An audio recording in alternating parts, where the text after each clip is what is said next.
Now for a little rest after breakfast. This is the life. Wait a sec. Isn't something important supposed to happen today? Oh, today's our big day! We're supposed to leave the Fortress of Mirapede! Come on, we've got to go complete the release procedures now!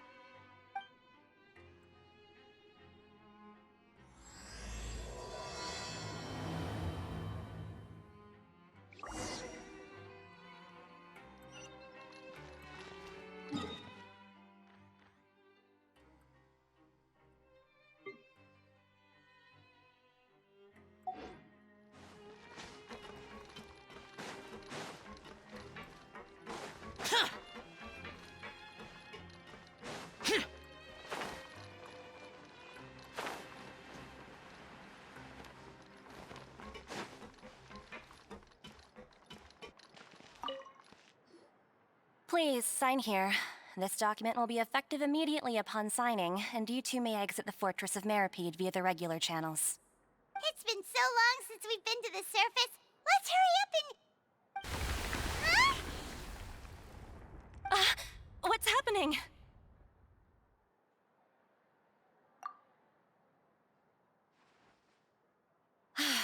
I'm fine, thanks. But I wonder what that tremor was just now. Let's go ask the Duke.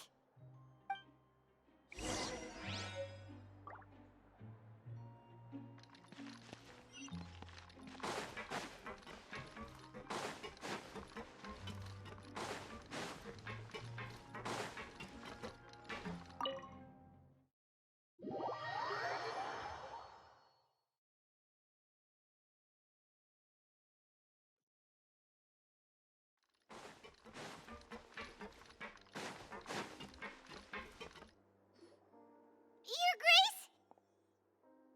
Ah, good to see you two. Is there something you wish to see me about? Yeah, what was with that earthquake just now? Ah, that. The tremor didn't originate from the seafloor. In fact, it seems it came from the surface. Over the years of serving as the warden here, I have developed a sense for distinguishing between what occurs on the surface and what occurs underwater. Besides, the seal that Monsieur Neuvillette set in place won't fail so easily. So the fortress is okay? If you recall our last incident, if there really were a problem, there would be crowds of inmates in a panic right now. Huh, you've got a point. Okay, seems we need to get back up to the surface and ask about what happened. By the way, do you know what day it is today? I believe today is this month's pipe cleaning day.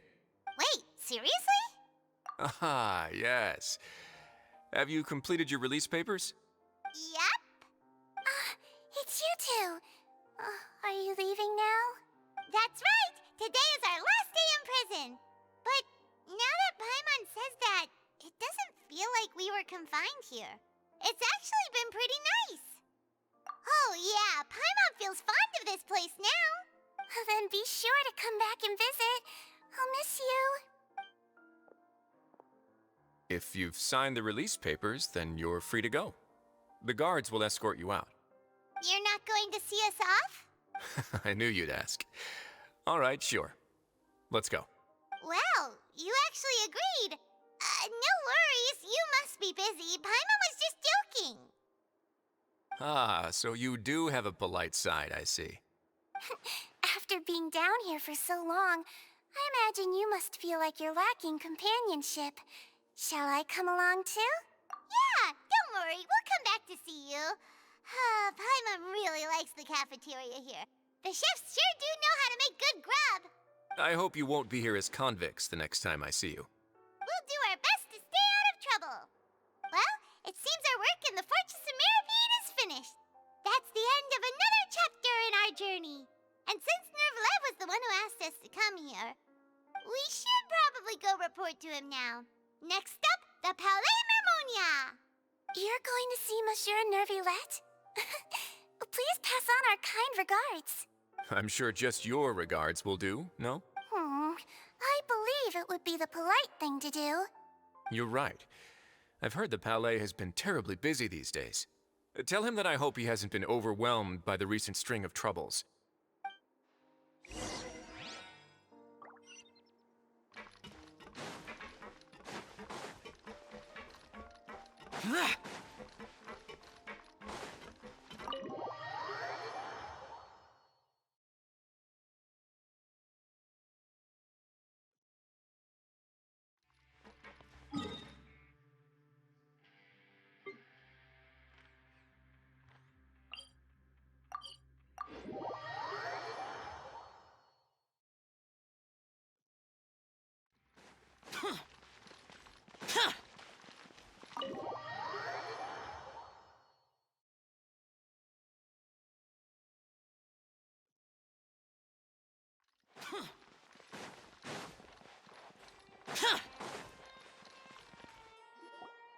The Palais Mermonia sure is buzzing with activity today. Halt! Huh? Oh, it's you two. Apologies. Monsieur Nervalet did say you'd be welcome at any time. Excuse me, would you mind helping me take a look at this report? I'll be right there. Sorry, I've got my hands full here. You can see yourselves in. Everyone's so busy. Seems a lot has been happening.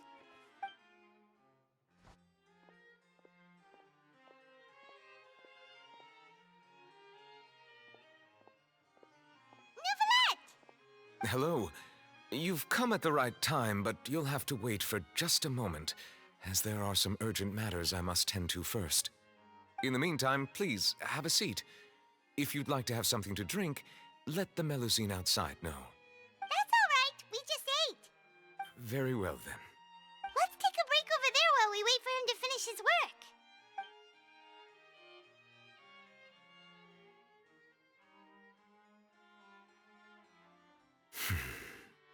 All right. That should wrap things up for now. Are you done with your work? Yes, sorry to keep you waiting. Today should be the day you were released from the Fortress of Meripede, and it appears that you've managed to complete all the release paperwork. That's right, and we came here to see you right away.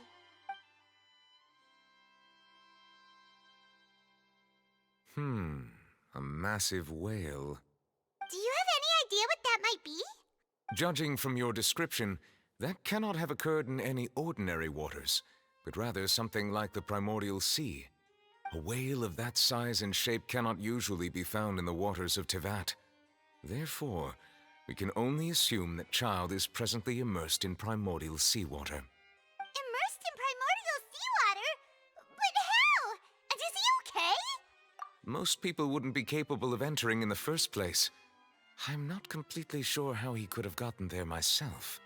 Yes? What is it? Ah, right! Paimon felt it too! We asked the Duke and he said it wasn't from underwater, so we figured you might know something about it. It turns out that I have just received a report about this particular matter. In fact, that's exactly what I was busy with a moment ago. The source of the tremor was here on the surface near Poisson. After the shaking stopped, the water levels in the Poisson area rose at an alarming rate. The water levels rose? Oh no! What about all the people there? Fortunately, the water levels only rose for a short period of time and have already returned to normal now. However, I still have a bad feeling about the whole phenomenon. If the change in water levels is connected with the leaking primordial seawater, then the situation in Poisson may be much worse than it appears. Navia should be in Poisson, right? We need to go check on her! I would also like to go there as soon as possible, but I'm afraid I can't leave just yet. We must immediately formulate disaster prevention plans for the surrounding coastal areas to avoid potential catastrophes. I'll have to ask you two to go to Poisson first. I'll meet you there to check on the situation once I finish things here. There's no time to lose! Let's get going!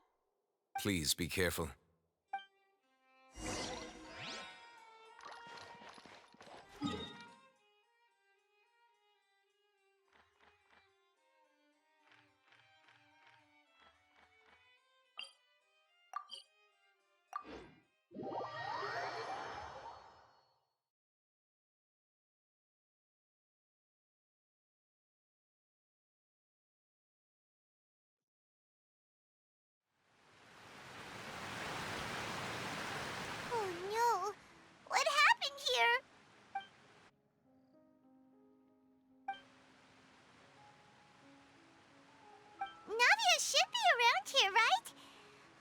make sure she's still...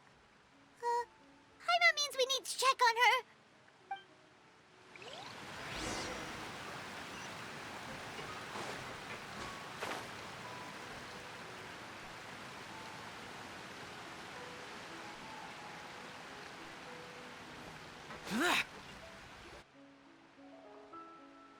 We haven't seen a single soul all the way here.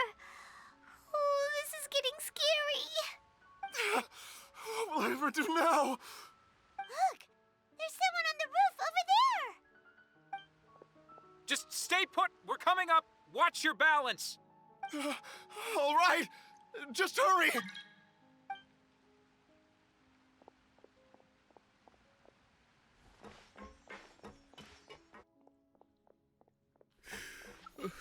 I'm not young anymore. How will I survive on my own? My Desiree! Oh, he looks pretty sad. My leg! My leg! How could this have happened? It hurts! Just hang in there. Help is on the way. You can hold my hand if it makes you feel better.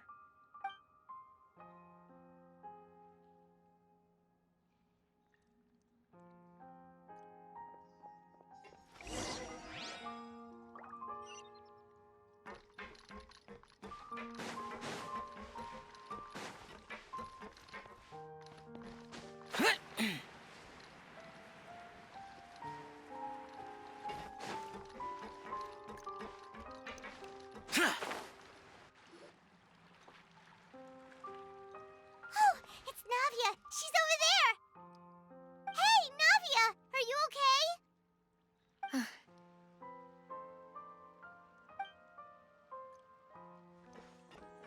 You're here. We heard there was a situation in Poisson, so we came as quickly as we could. Yes.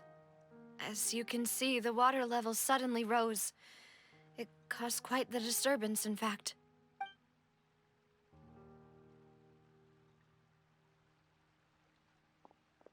Demoiselle! There was a wounded resident next to a building southeast of here. We've already transported him to safety, but we've run out of medical supplies. He's wounded? How badly? He fell, so it's probably a broken leg. He's pretty shaken up. When the water level rose, he desperately climbed up to the roof. Once the water receded and he saw the ground, he became terrified and eventually... He jumped down then. Find the leader of Squad 1 and tell him to take the wounded resident to see a doctor. He should know where to go. Understood. I'll take over his search and rescue mission in the meantime. All right, you'll be in charge. I'm sorry. Where were we? The situation in Poisson? Right. Allow me to explain. A little earlier, we suddenly heard a loud noise. At first, everyone thought that something might have exploded in the waterways. But before we knew it, water started pouring out from everywhere. The rushing water seemed a little odd, almost like the unique color of primordial seawater.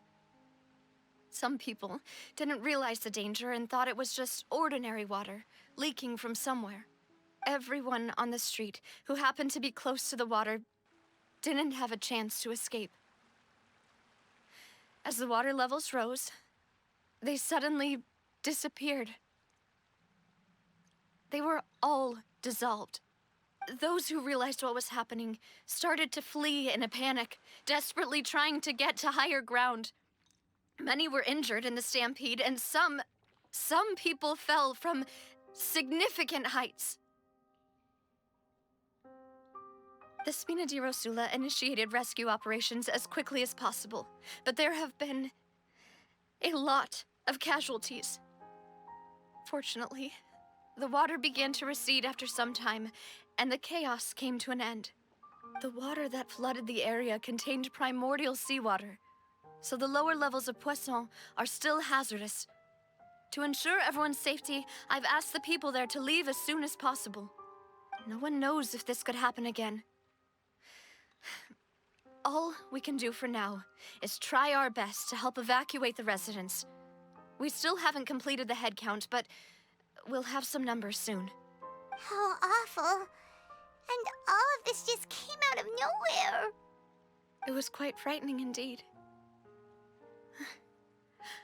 I only wish that everything that just happened was a bad dream. Is there any way we can help, Navia? Thank you for being so willing to help in a moment of crisis like this. You don't know how much it means to me. I really can't express how grateful I am. Don't say that, Navia. That's what friends are for. Demoiselle! We've got a situation here! I'll be right there. Sorry, I need to go for now. And out she goes. Seems it might be a while before she can take a break.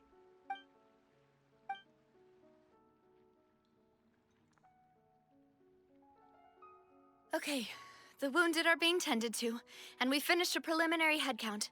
More support has just arrived, so I suppose I finally have a moment to focus on my own matters. Of course, we should remain ready for anything, and continue doing our best to rescue others. I'll be sure to have everyone at the Spina di Rosula ready to render assistance. Traveler, Paimon, would you two accompany me to my father's grave for a moment? Huh? Right now? Thank you.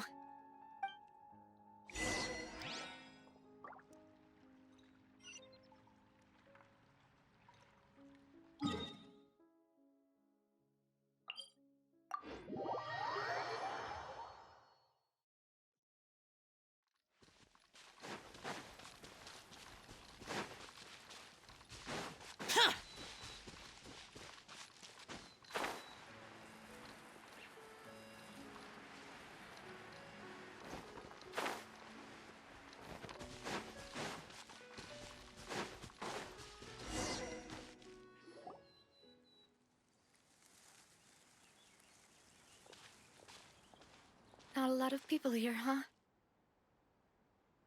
Well, given the time of day and the whole situation in Poisson, Paimon doesn't think there'd be a ton of people here visiting graves. Right. That's how things are now. The living are so exhausted that they've no strength to spare any words for the dead. Navia? Navia, what's wrong? Sorry. I just... Malus and Silver, they won't ever come back here again. What should I do, Papa? Huh? What happened to them? Everyone agreed on the rescue plan, but still, I was the one who initiated it. They were helping evacuate the residents, but they couldn't leave in time. And they were caught in the seawater. What should we do? I've known them for so long. And I know they weren't afraid. But I could at least hold a funeral for my father. And I know where he rests. But as for Malus and Silver, they're just gone. I just can't.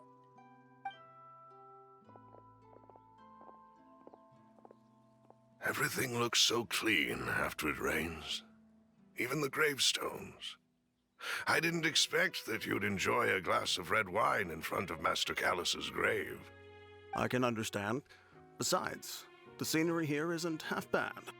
See, it's not just me. I always want to bring something when I visit Papa. Perhaps we might even have a picnic. He wouldn't be angry, would he? How could Master ever be upset with you, demoiselle? Yet the cemetery is the home of those who have passed, is it not? Everyone ends up here sooner or later, no matter who you are. Buying yourself a plot in advance, are you? No need yet. But when I do, I hope you'll let me be buried beside Master Callus, demoiselle. Hey, stop joking around. I'm quite serious. That way, it'll save us both the trip to see each other whenever you visit your father's grave. That makes sense. In that case, could I be buried on his other side? After all, besides you, demoiselle, the two of us could certainly be considered Master's closest companions, no? Personally, I believe we fill those shoes just fine. Why are you bringing this up all of a sudden? Seriously. All right. I'll remember your requests. But I'd really prefer not to talk about this stuff. And what do you mean by saving me a trip? I'd make the journey even if I had to visit you two somewhere else. I'd promised to let them rest in peace here. But here I am breaking that promise. I'm sorry for letting you see me in a mess like this. I don't usually cry, really. Paimon doesn't know how to help you feel better. But, well, she understands how you feel. I had always thought I could make my wishes come true. But now that I think about it, that never solely relied on me. Many things can only be accomplished with someone else's help. Malus and Silver have helped me so much. But by contrast, I could do nothing for them. I'm so sorry. You can spend as much time as you need here, Navia. We'll stay with you. Thank you. Right now, you don't know how much that means. By the way, you can have a look at this. It's a list of victims from the incident that took place here. Obena, Khan, Burnett, Giverny, Francine, Karina, Daisy Ray, Joinville, Jolienne, Esson, as well as Malus and Silver. So, everyone else is safe. But still... It's okay. I know what you're thinking. And you're right. We lost Malus and Silver. But we were able to save more than we anticipated. The overall outcome indicates that the cost was worth... Right! Don't think that way, Navia. One person might be saved at the expense of another, sure, but that isn't something we should ever consider a trade. Malus and Silver were not the price for saving anyone. They're heroes. You're right. Thank you, Paimon. What you said just now was pretty amazing, actually. I'll remember your words. Oh, really? Seems you've become more eloquent in the time since we last met. The knave? What are you doing here? Is everything going well on your side? Yes, my people are carrying out the mission according to your request. All the residents of Poisson have been evacuated, and we're preparing to relocate them to higher ground. As for these supplies, we have everything taken care of. There is no need to worry. Thank you very much. Wait, do you two know each other? We just met recently. Right, Miss Navia? Usually, I would call this a coincidental encounter, but that doesn't quite fit this time. Besides, it never even crossed my mind that a Fatui Harbinger would come looking for me. Thanks to the Knave, Spina di Rosula received generous support from the Fatui, which allowed us to complete the rescue and evacuation work so quickly. Mutual aid is essential to fostering positive developments. We were already in the area, in any case, so it was nothing. That said, I must say that you're a lot sharper than you let on. I'm sure you understand what I mean. I apologize for all the ways in which I tested you previously. We've never worked with a Fatui before, and it's extremely important for us to know who we're working with.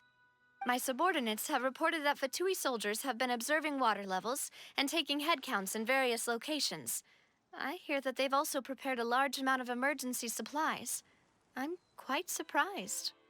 This is nothing to brag about, nor do I intend to. It is simply the way of powerful organizations to act forcefully, whether they are doing good or ill. You've witnessed that firsthand, in any case. As I've told this traveler before, I know of the prophecy, and I intend to prevent the impending disaster. Lending your organization a hand was a natural first step in accomplishing that. As such, do not be troubled by this token of our sincerity.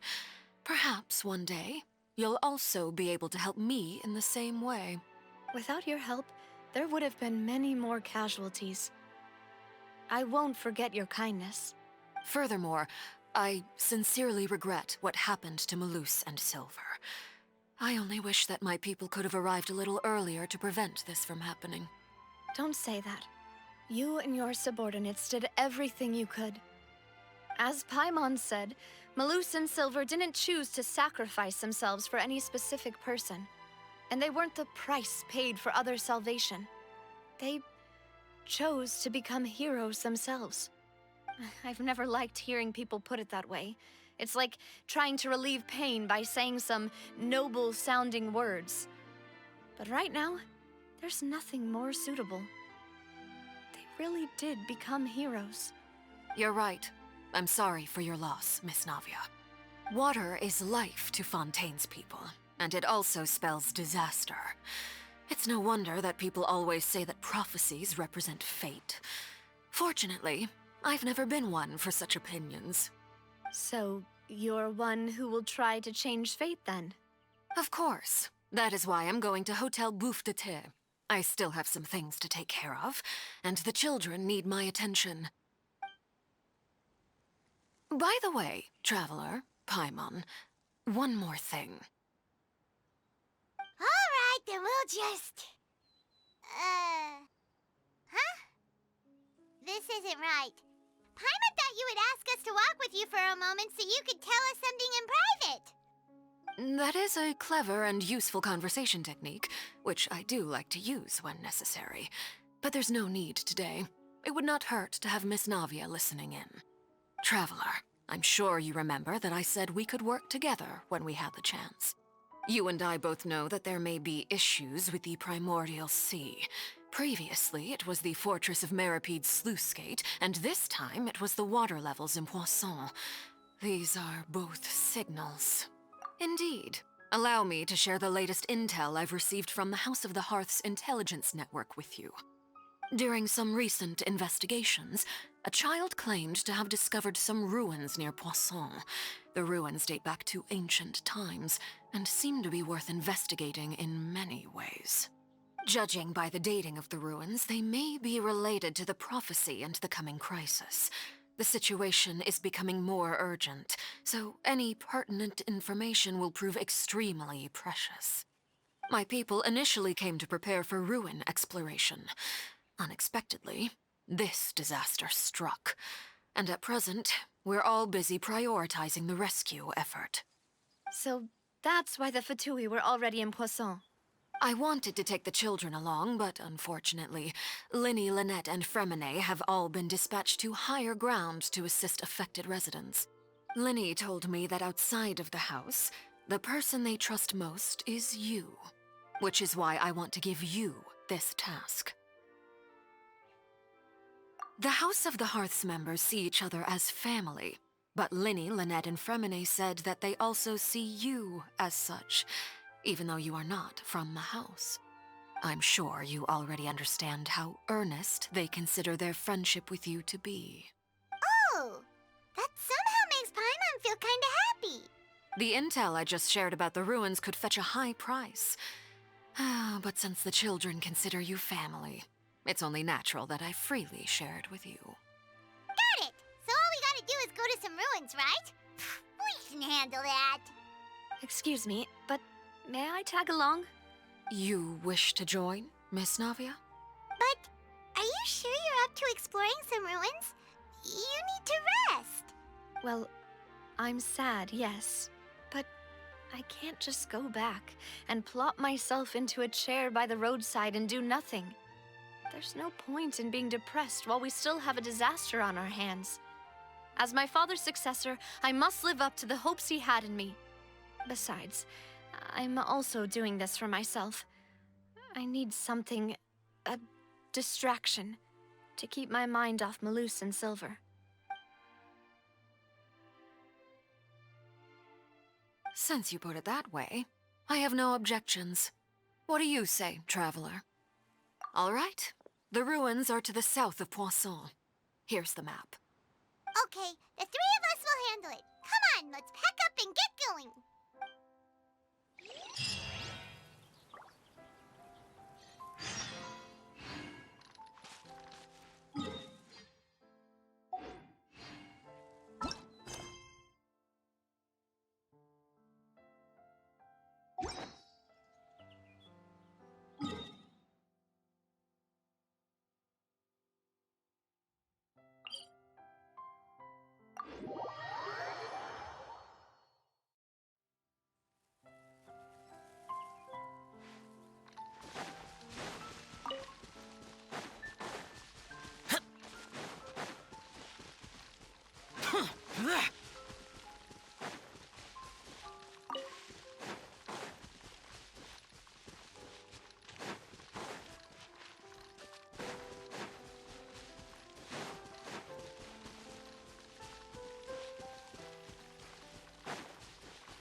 So, are these the ruins the knave was talking about? Whoa, talk about old. They seem to be pretty ancient, all right. Let's go in and have a look. Just be careful.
My royal...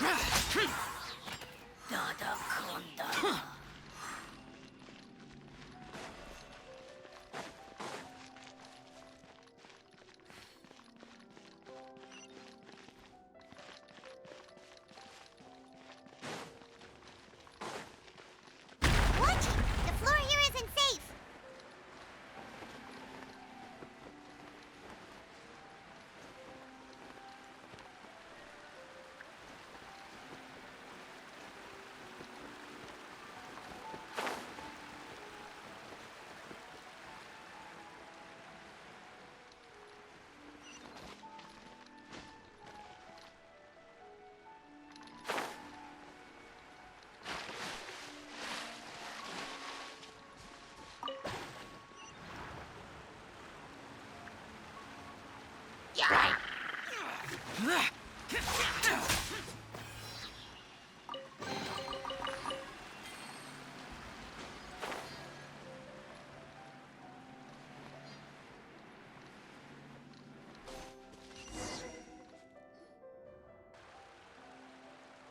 This place has also been contaminated by primordial seawater. Yeah. And a lot of it, too. A Fontanian would most likely dissolve the moment they fell in. Right! You can't go down if there's primordial seawater. It's too dangerous, and it won't be any help for you to just stay here. Don't get Paimon wrong. We're not saying you're useless. It's just that... No, you're right. I can't do anything in this situation. I'll leave this to you.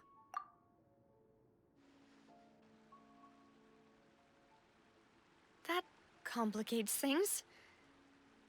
Maybe... In that case, do you want to wait for us here? The water levels here are unstable, and there's a chance the water will rise. So, staying here wouldn't be safe either. I'll go together with you. Perhaps we'll find the exit just up ahead. All right. Come with us for now, then, but please be careful.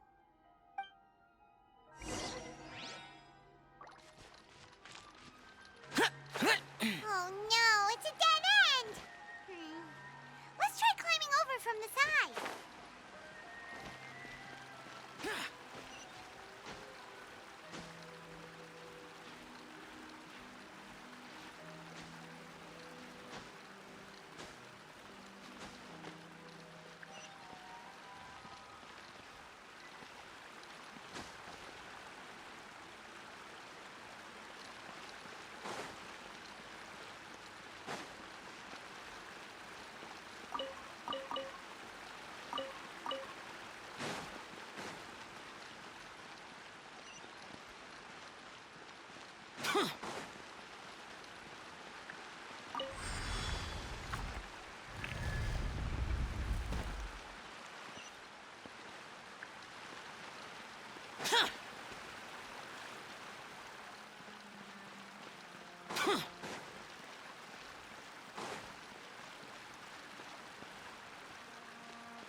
Wait, there's something wrong with this bridge?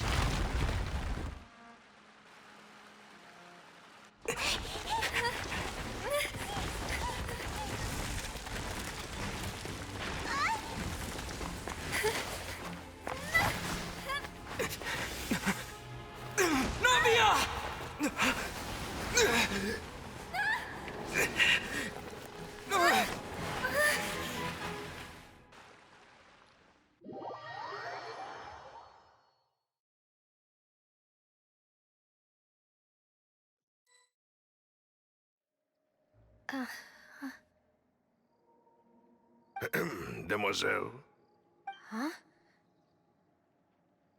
Demoiselle, what are you doing here by yourself? Would you be standing here till dark if I hadn't come to get you? Maybe she just wants some time to herself, Malus.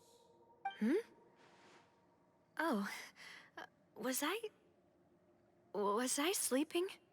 Yes, it would appear so. I must be tired. That's quite possible. However, you were the one that suggested we go out for a walk. Oh, right. I nearly forgot. It must have slipped my mind when I dozed off. I haven't had a nap today yet. Have I? This is a familiar feeling, yet something's a little strange. Is something the matter, Demoiselle? Oh, no. No, I'm fine.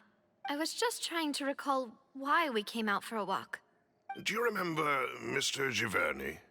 He'd requested our help before with foreign merchants who had a debt dispute with him, and we'd resolved the matter not long ago. We were headed to see how things were going with him at the moment. Ah, right. Yes. I remember now. Oh, Miss Navia. Ah, Mr. Malus. And Mr. Silver, too. It's good to see all of you. How have you been? I've been great. Thanks to your help, those bothersome merchants finally realized that I wasn't the one they were looking for. Why, I wasn't even the guarantor for that person. They were knocking at my door day and night. Even my neighbor, Obina, was getting fed up with them. Sometimes force is required to calm someone down and get them to listen to what you have to say. That's right. Oh, by the way, Burnett, what was it that you wanted to give to Miss Navia again? Oh, yes.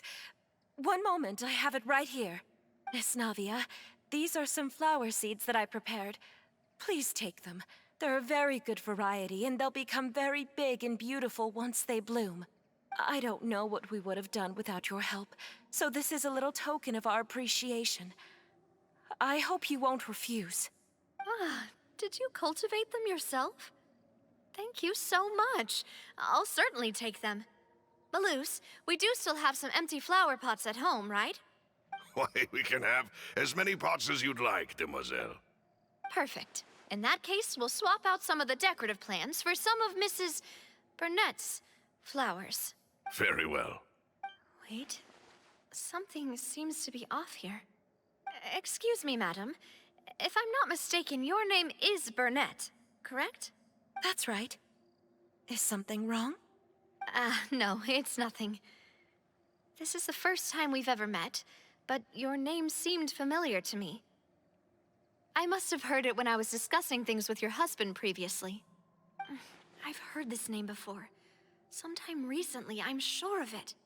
And why are there so few people around here? Where did everyone go?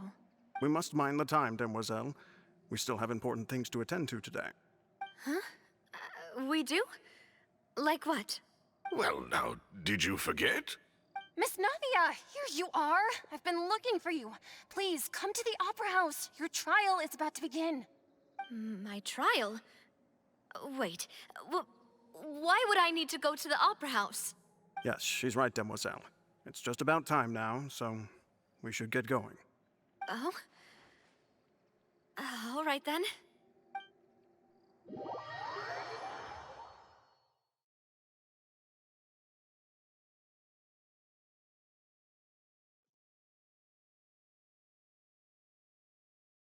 Look, it's Navia! She's here! And her two attendants are with her. Goodness, everyone's finally here.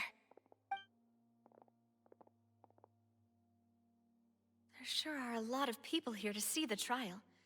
And they all seem to be oddly excited about something.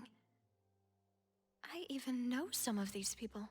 Karina, Desiree, Joyville, Jolien, Essen. Why are so many people here? And why do I have no recollection of this case? And as for the judge... huh? Where's Monsieur Neuvillette? Please sit in the defendant's seat. Don't worry, Silver and I shall accompany you. All right. But are you sure you can stand behind me? Typically, it wouldn't be allowed, but today is an exception. Hey, what kind of place do they think this is? Come on, do they have any idea what they're doing? Seriously. Enough with the whispering! Could someone please tell me where Monsieur Neuvillette is? And why I'm standing trial? My dear Miss Navia, have you not yet realized what you've done? In that case, allow me to explain.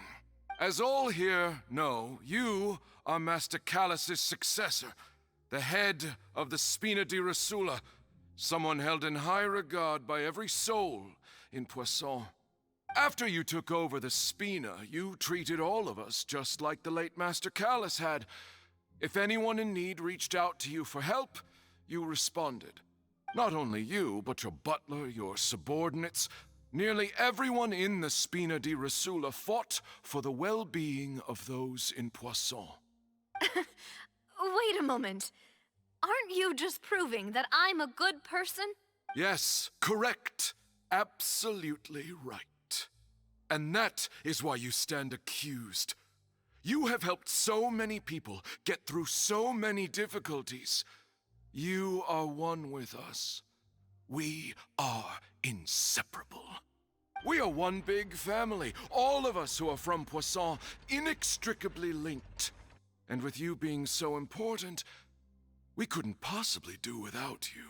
Therefore, this fair and honorable court shall declare you guilty, and you shall stay here. You will be together with us forever. Huh? What are you saying? Everything you have said is correct. I have indeed done a lot for my hometown, and I would be willing to be with you all, but what is the purpose of having me stand here like this? What is there to discuss? Ah, well, if that's what you think, then I have no further comments. How wonderful, Miss Navia!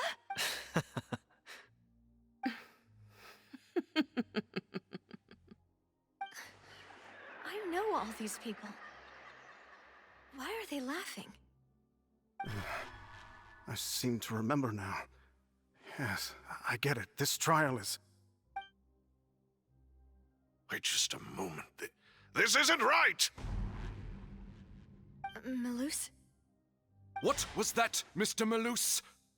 Our conclusion is very clear and unanimous. Let the court judge her now. She's guilty! Stay here, Navia! You're one of us! Demoiselle, don't admit guilt. This trial means to keep you here forever. I wish to exercise my right to defend Our Lady. Mr. Joinville, you only know of Navia's goodness, but nothing of her utterly independent mind. She was born a free and independent spirit. She has never been tied down by anything. Indeed, even the death of Master Callus couldn't stop her. Her actions cannot serve as proof that she identifies herself as part of any group. She merely acted as an individual, extending her hand to help others. Please do not mistake her actions as being otherwise. Really? As an individual, you say? Don't forget, we are all Fontanians here. This is the nation of justice, the nation of Hydro. Even if Miss Navia only voluntarily rendered her assistance, that doesn't change the fact that her beautiful soul must return to everyone. Water accepts all, blends with all. It will surely accept her kindness. Everything is measured here in the nation of Hydro, and in the end, everyone shall meld together. Thus, when a unanimous opinion emerges, that opinion represents justice. Now I speak for everyone. Our opinion is consistent. Navia should stay. We and Navia are one. And you would call this justice? Preposterous. You are merely jealous that Demoiselle still has a chance to exist as an individual. Have you forgotten how much you all once longed to become individuals, to become independent? Do you mean to defy our justice? If your justice is flawed, then why should we acknowledge it? As you said, we can also have our own justice. Silver and I shall defend Demoiselle. And that is how we will enforce justice. My head... Demoiselle! Silver, it hurts. My head is spinning. All I can see is stars swirling in front of me. I remember now. Everything that seemed odd from the very beginning. Karina, Desiree, Joyville, Jolien, Essen, and Mr. Giverny and Mrs. Burnett, who we met earlier. Even Malus and Silver. I don't want to admit it, but they're all dead. Don't be afraid, and don't admit guilt. We will protect you to the very end. Absurd! Who are you to say that she cannot be judged? We are the majority, and in the nation of trials, the majority is absolute justice. We are the will of all. Don't let them escape! We shall keep Navia here with us! Mr. Malus and Mr. Silver, must you be so stubborn? How could the two of you possibly hope to stand against the collective? Do not resist. This judgment is fair and just. Navia belongs to us. After all that happened, she should not be left alone in Poisson. What are you saying? No more excuses! He says we're jealous. Jealous? How could she possibly be an independent individual? What's with these people? Who's jealous of her? She belongs to us! Miss Navia, she... Silence! That's... Monsieur Neuvillette! Such commotion is prohibited in the court. The accusations you just presented are nonsense and cannot constitute a proper trial. The court will adjourn for the rest of the day. In this, I shall hear no objections from any unauthorized party. Our thanks, Monsieur Neuvillette. Please leave with me, Miss Navia, while there is still time. But... Go on now, demoiselle. This is your only chance to leave this place. What, can't bear to leave us behind or something? Malus. My apologies. I couldn't resist making one little joke once I realized that this shall be our last goodbye. Malus... Silver... Quickly, you must come now. Goodbye, demoiselle. Farewell.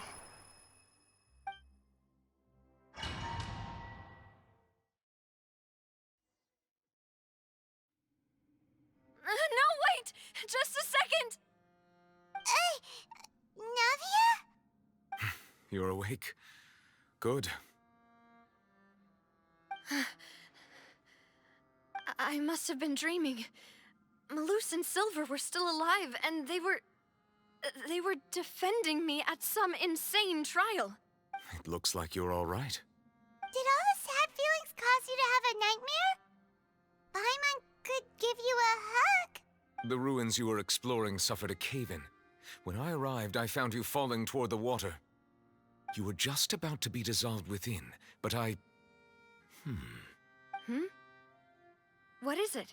I think I saw 2 Oceanids protecting you. It was only for a moment, perhaps even a fraction of a second, but they gave me the chance to retrieve you. Were it not for their intervention, I would not have been able to rescue you before your consciousness dissipated. Wait, did you say Oceanids? You mean like what happened with Vache?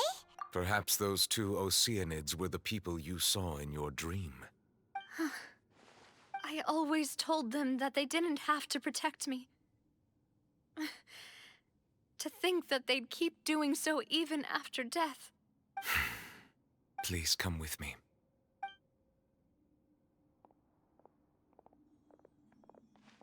Neuvillette, are you okay? Oh, I am quite all right. Perhaps there's something we could chat about? Why do you look so stiff all of a sudden? Oh, Paimon knows. You're the type who feels awkward when there's nothing to talk about, right? I merely thought that we should give Navia some time to herself. Huh? Why didn't you just say so then? Don't you think it's even more awkward to call us over like this and then have nothing to talk about? I suppose so. Ah, Sigewinne. I hope all is well with her these days. Her work in the Fortress of Meropide has not been too much for her, has it? No way! Don't worry. She's doing fine down there. She's an amazing head nurse. I see. Well, that is good. I have always worried that Sigewinne would need a lot of time to understand the world of humanity, just as I have. Oh, and the Duke also says hi! Even though Sigewinne made him do that. He hopes that you haven't been overwhelmed by all that's happened lately. Thank you. I have indeed been busy lately, and I also hope that everything is going well in the Fortress of Meropide. He still doesn't know what to talk about. Let's chat about something else then. So, Neuvillette, you're probably quite the swimmer, huh? Yes, of course. This isn't going anywhere. Let's try something else. How did you find these ruins? Did the knave tell you? Yes, in fact. I had arranged to meet you in Poisson, but when I arrived, I discovered that the Fatui were helping the residents evacuate. They had even transported a large quantity of supplies to the area. Amid my astonishment, I ran into the knave, and we had a chat. She informed me that she had asked you to investigate the ancient ruins here. Yeah, we originally planned to meet up with you, but we thought you might still be busy with all those official documents. We didn't think exploring the ruins would take very long, and who would have thought you'd wrap things up so quickly?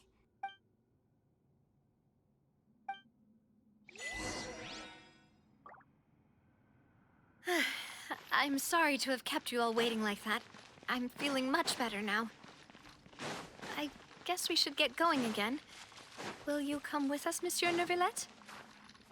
Yes, if you wouldn't mind my company. All right! Another one joins the party! Let's get going then!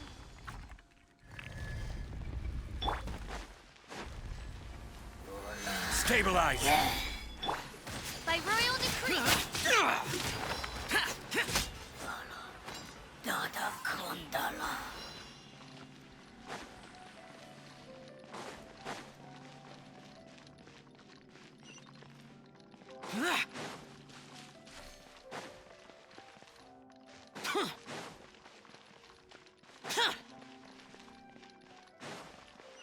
Oh no, another unstable path.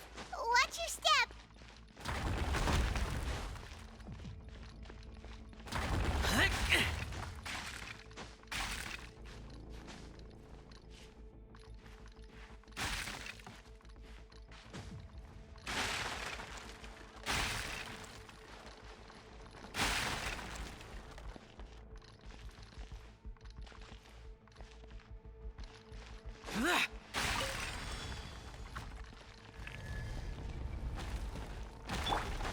Watch out! There are rocks falling into the dark!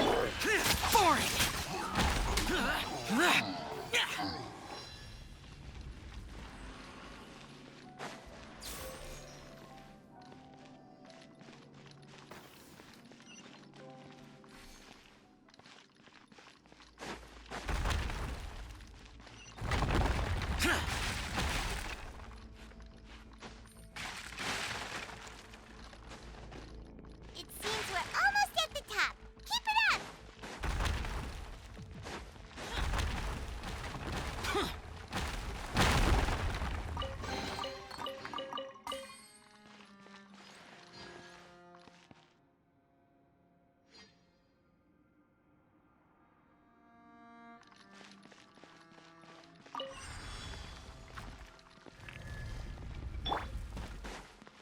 Stabilize!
Looks like we've reached the end. This is the place. There should not be any other hidden spaces in the vicinity. The path sure had some twists and turns, but it turns out that this place isn't actually that big.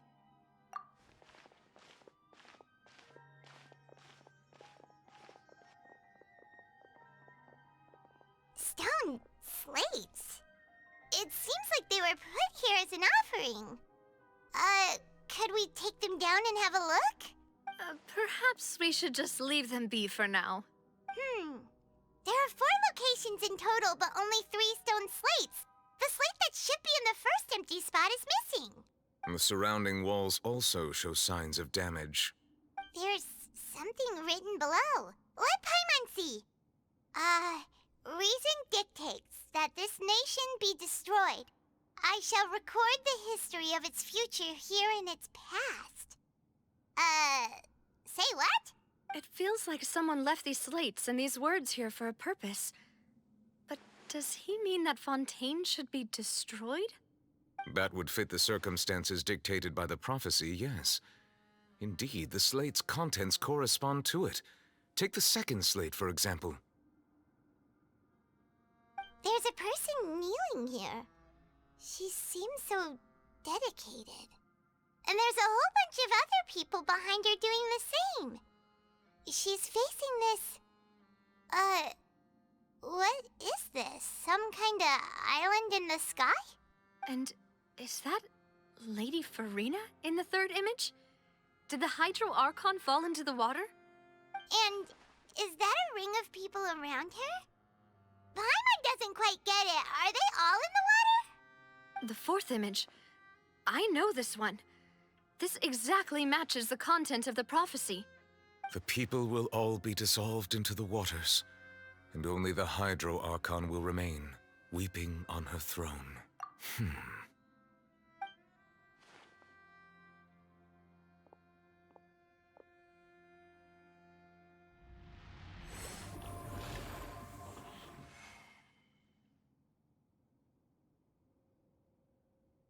More information should be hidden in these slates, but I fear I cannot easily uncover it, most likely due to us missing the first slate.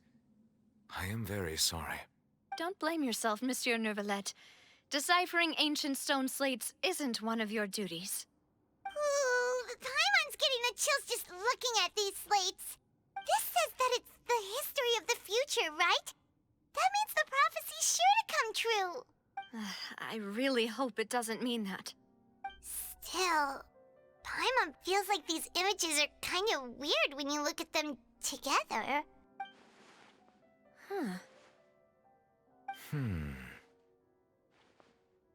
That's right! If the images are in chronological order, shouldn't the fourth, the waters drowning Fontaine, come before the third, where the Hydro Archon herself falls into the water? And yet the order is reversed here. If we go by timing, Lady Farina only emerges in the third image. That means that the person in the second image might be the previous Hydro Archon. Egeria, then. I had never met her, but her appearance here does match the records.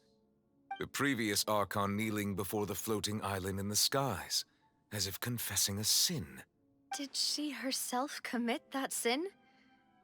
And if not, why would she be in such a posture? Also, I'm still wondering why these ancient stone slates are here at all. Judging from their contents, could this place be the origin of the prophecy? Does that mean that someone, or some people, once saw these slates? But who would have created these slates and left these words here?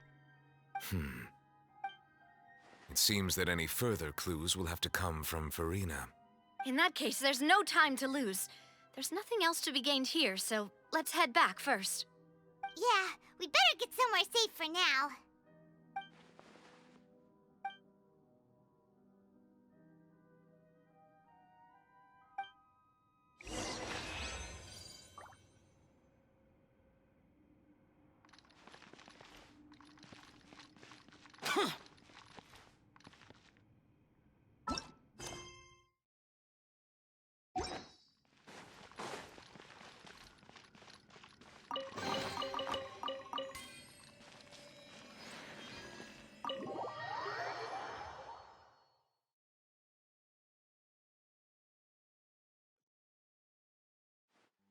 Let's split up here. I'm going to check on what's happening with the Spina. You know how it is. There's some things you just need to be there for yourself. You still have energy for that, Navia? Paimon's already beat! Just head back to the Fleuve Cendre and have a rest then. Thanks for keeping me company all this time. I'll depart as well. Thanks for your hard work today. Rest well, everyone. Traveler, I will go talk to Farina tomorrow morning to ask about the stone slates. I'm sure that you're concerned about this matter as well. If you have time, drop by my office. I will share the results of our discussion with you. Are you really gonna talk to her about this directly? Will that be a problem? Paimon's getting a little scared now that it's come to this. She has long been harboring secrets, and will not give them up easily, which makes it all the more my duty to ensure that she understands the present situation. Alright, we'll leave it in your hands then. You're probably the best person to talk to her anyway. I will be carefully considering my words tonight. Traveler, Paimon, our safe house at the Fleuve Cendre is always open to you, as ever. So please don't think you're an imposition. All right. I'll be on my way then.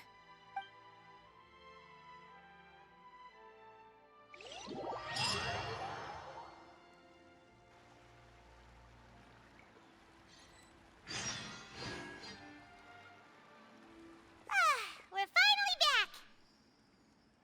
Welcome back. We've got a special menu prepared for you two tonight. Yay! And there's good food too! No, the boss is the best. Ooh, desserts! Nice! These are all Paimon's! Paimon's already starting to forget what happened today. Oh, that voice. Is that who I think it is? Huh?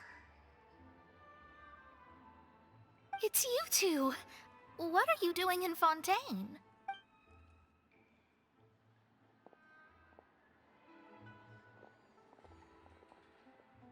Mona? Seriously, nobody just uses a scry glass whenever they've got time to just see who they'll meet on the road. Still, we didn't expect to see you here. Wait, you're not a Fontanian, are you, Mona? Well, I have some business to attend to here, so I booked a hotel in the city. I was just out for a stroll when I bumped into you. Quite unexpectedly, if I might add. Why did you think I was from Fontaine, though? Is that because Magistus doesn't sound much like a Mondstadter surname? Yeah, let's go with that. Well, I used to have my own surname, which was, well, some other thing.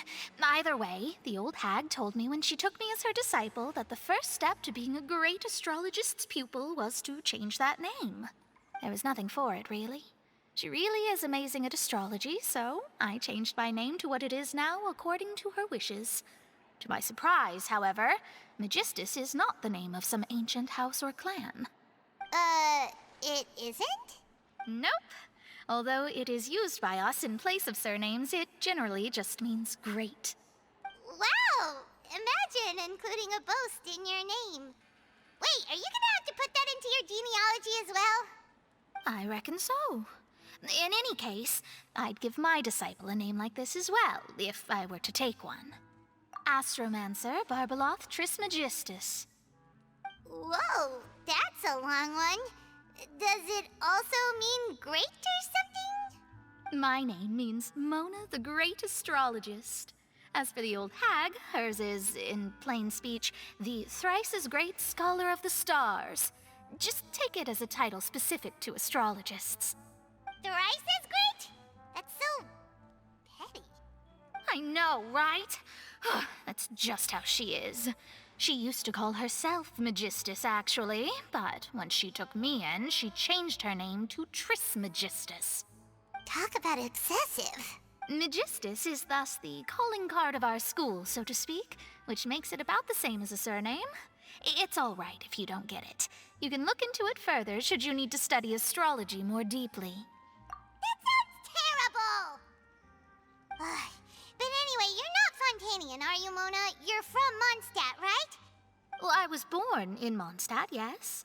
My parents migrated to Dornman Port, and I traveled with the old hag for a while, after which I settled down in Mondstadt City. Oh, that's a good thing then. At least we know you won't be dissolved by Fontaine's waters. Speaking of that, I'm sure you're aware that a bunch of things have happened here in Fontaine, right? I know you're not a local, but I'd avoid getting too close to any water that looks strange all the same. There's something ominous about it. Well, the water, I mean. That was the main reason, yes. Just a while back, the Steambird invited me to take part in a panel and speak about the circulation of the prophecy as an astrologist. The invitation was sent quite early on. I don't think anyone expected Fontaine to be in this much trouble. What do you make of that prophecy, Mona? Just tell us what you think as an astrologist. Your word would go a long way to make things more certain and less scary. What I can tell you is that I'm an astrologist, and that this prophecy concerns the fate of Fontaine, even that of Altivat. Ascertaining this is akin to reading the fortune of the whole world. I'm afraid that this is not something that just anyone can do. If I could do it, you would no longer call me an astrologist, but a visionary. But on the flip side, the prophecy is so huge and powerful that it must surely come from a powerful visionary. Its contents involve the fate of the world. Disregarding it would be a mistake. A visionary? Sounds really powerful and all, but does such a person really exist? Of course. The old hag could do it, and I'd bet there are others amongst those Hexenzirkel colleagues of hers who could do something similar. Huh? Are you sure? All right, I'll help you. It isn't often that I see you with such a serious look on your face. I'll tell you once I hear back from her. Thanks, Mona! You're amazing as always! Oh, well, this is something only I can do after all. So yes, your praises are quite welcome. That's the greatest of astrologists for you! Of all the people we know, you know the star's the best! Indeed. That's the spirit. Oh, sorry. I came to see what all the commotion was about. If there's anything you need, do not hesitate to inform the Spina di Rosula. Oh, whoops. Guess we were getting a little too carried away there. Well, I'll go tend to my own business now. If I receive any news, I'll be sure to come find you two again. And there she goes, quick as rushing water. And here we are with the Spina guy giving us suspicious looks. Right, but we were able to recruit Mona's help, didn't we? Our Fontanian friends will thank us someday.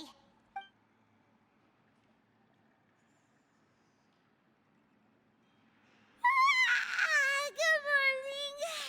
To be honest, Paimon's still feeling kind of sleepy.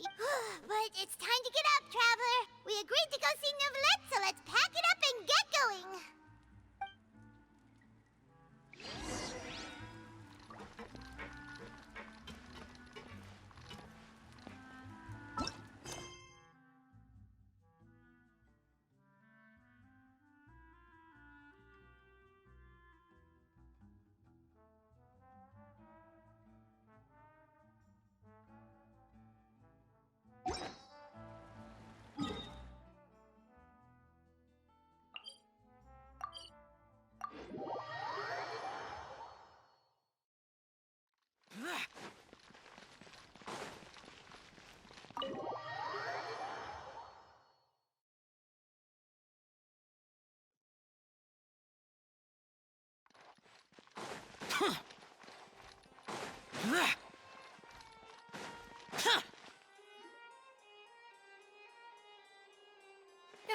You're here!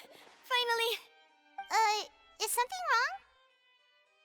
Monsieur Neuvillette and Lady Farina, they seem to have gotten into a dispute. Please go see for yourself.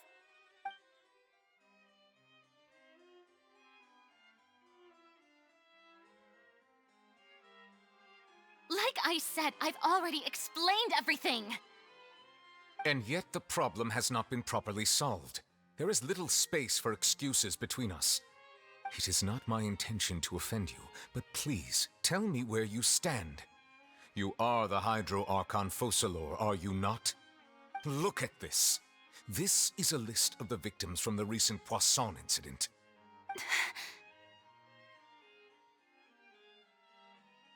You mean, they're all... We did not arrive in time to avert this disaster, and I will not have it happen again. I will say this once more. You must tell me everything you know. Yesterday, I found 3 stone slates in some ancient ruins near Poisson. Do you know anything about those? Seriously?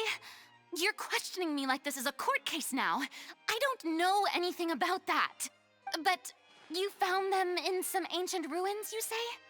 That's correct, which is why I came to ask you some questions. There should have been 4 slates, but one of them was missing. The other 3 feature different images that seem to correlate to the prophecy. The prophecy? The second of these slates depicts the previous Hydro Archon Egeria kneeling before a floating island in the sky, as if confessing something. Do you know nothing of this either? I don't. I've never seen such slates. I'll ask you again.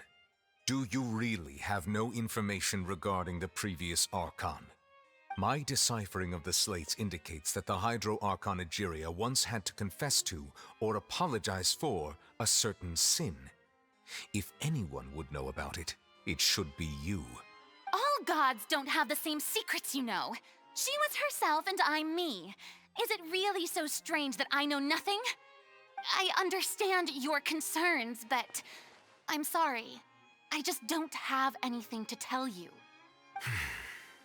Forgive me for saying this now, Lady Farina, but I have long known of your various secret investigations into certain matters.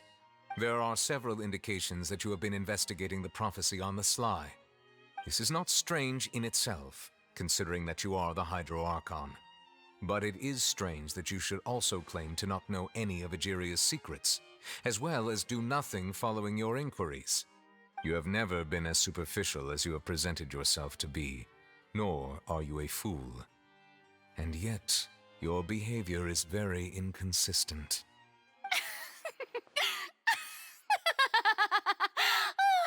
So you've been watching me all this time, have you?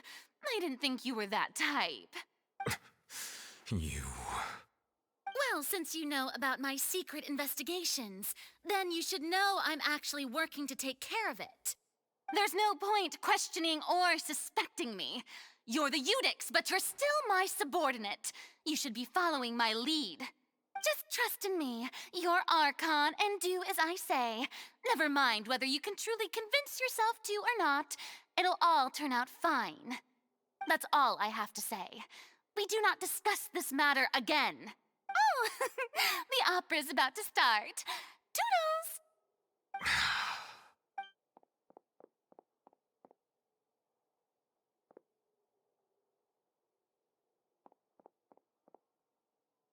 Did Farina not notice us standing by the door? Wonder what's up with her. She was smiling. She didn't seem in the mood to care if we were listening in or not. I assume you've been outside for a while now? Oh, you noticed. Seems Farina didn't even realize we were here. She was in a great panic, though I cannot discern the reason. Our discussion reached impasses time and again, a state of affairs that we cannot allow to continue. Still, I do not understand. Dialogue is the basis for understanding, so why did she keep refusing to engage? Everyone in her inner circle has noticed that she is hiding some secret. The issue is her attitude. I fear that she will not reveal anything unless absolutely forced to. We may have to create a situation in which she will have no choice but to speak. Oh? Like what? Normally, people will only reveal the truth when standing trial. Perhaps we must have the Hydro Archon experience just such a scenario. But Farina's seen so many trials, and she's really good at dodging questions. How do we make sure that she won't just slip away at the first chance she gets? We will need to consider this thoroughly, join forces with various parties, and then do what we can.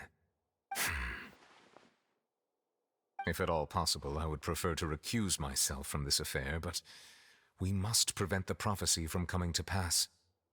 This may be cruel to her, but all Fontaine is in crisis. The information a god possesses is too precious, and so we must take a chance on this.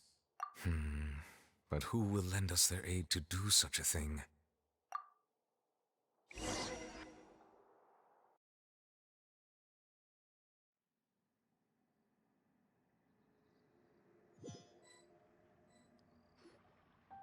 Well, that's everyone, huh? Speaking of which, it was pretty smart of you to think of hiding here. Poisson was just involved in a disaster, so it's presently devoid of people. That naturally makes it the best choice. And here you are drinking tea like it's the most natural thing in the world, huh? That's what family should do. Sit and enjoy a leisurely time together. It's nice to enjoy tea here, you know? Care for a cup? Lend me your ears, everyone. Or perhaps one of you might like to start us off. How about you, friend? Me? No, I don't think I can. Then, how about you, good sir? I fear that I will cause the mood on this boat to become as somber as it is in court. Well then, I guess we're lucky we've got a local like me to organize things. Wonderful, the spotlight at last. I guess I'll be facilitating things from here. That was a little long-winded, don't you think? Oh, you might be right. Anyway, to cut to the chase, our friend here, the Traveler, has brought us together to discuss something. As for what that is, well, let's start by saying that we'll be pooling our efforts together to create a series of traps. Oh, how intriguing. Well, it's just an expression, really. One that I just learned from Chlorand, and used on the spot. So, let's invite her to explain in detail. A round of applause, please. Huh? Didn't you say that you would be facilitating this? Oh, come now. Your work doesn't involve much public speaking, right? This is a good chance to practice. You might even pick up some fancy oratory tricks to impress your boss with in the future. I see. And what does my boss say? He is glad that you consider him your boss. Do go on.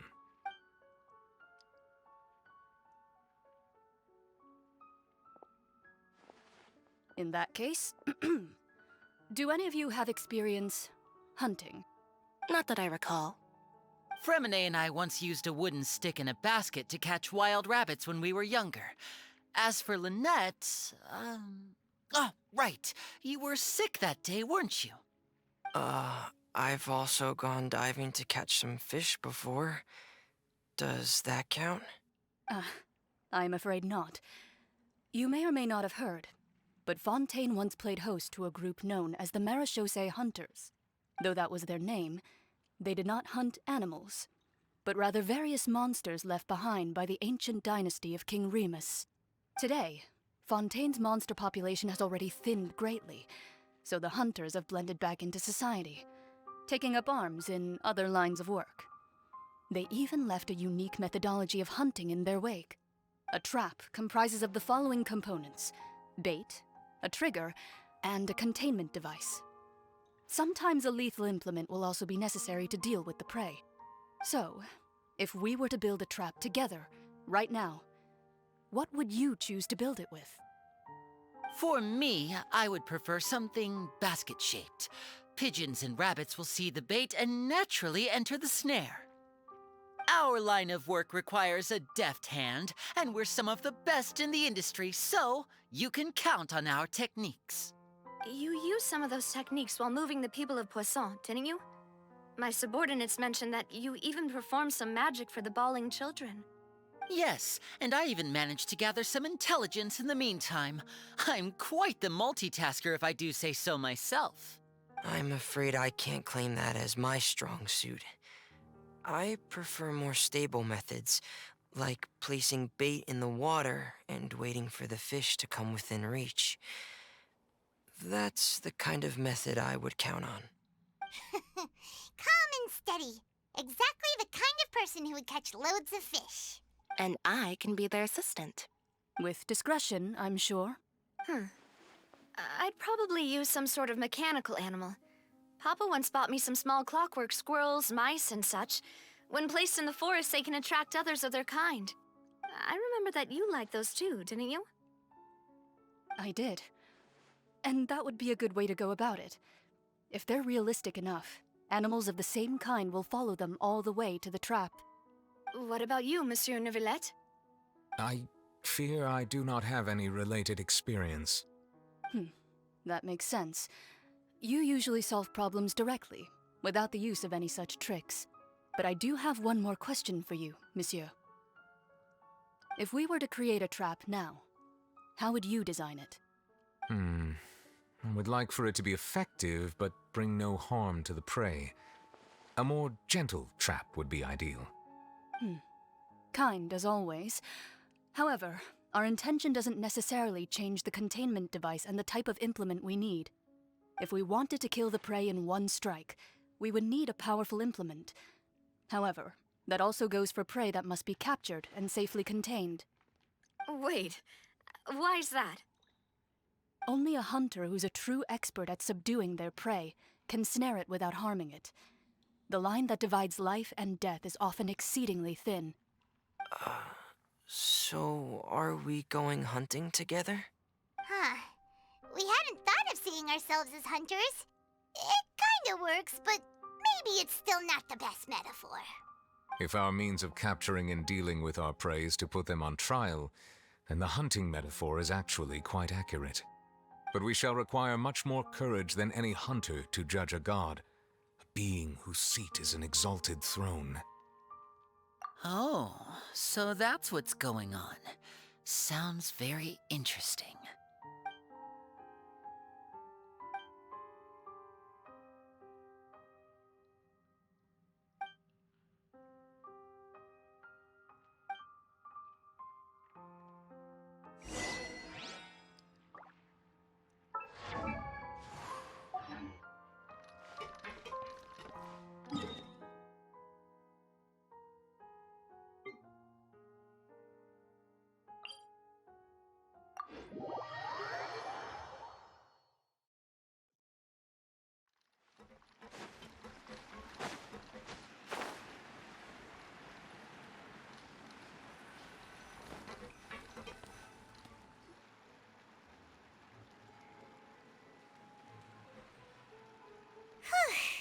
It's been a tough few days, hasn't it?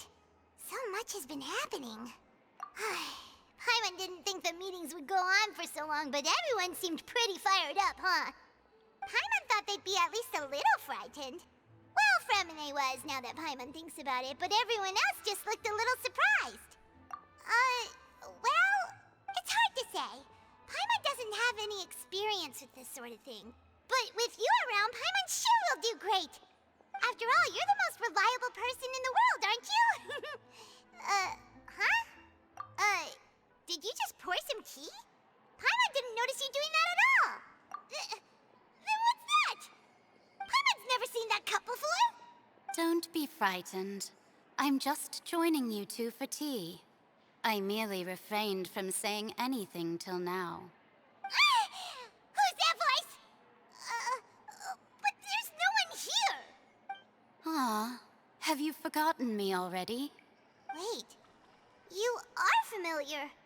You're the voice we heard from the sky in Sumeru. The voice from the sky, I fear that description is wrong. Though, not completely wrong. You're feeling lost now, just as you were feeling previously. I sensed that confusion and thus came to you. Guiding people is an irresistible hobby of mine, after all. Consider me a passerby, just accepting a commission from my friend's disciple on a whim.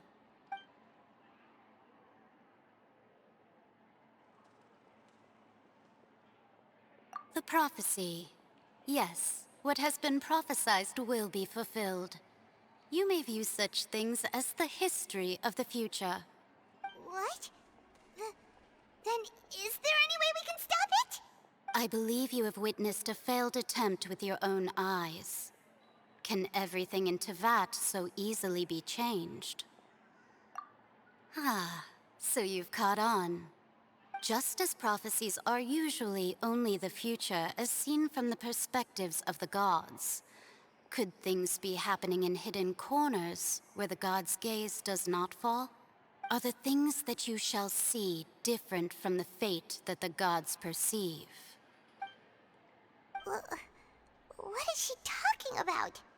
It all sounds really impressive and important and stuff, but it also sounds kind of scary.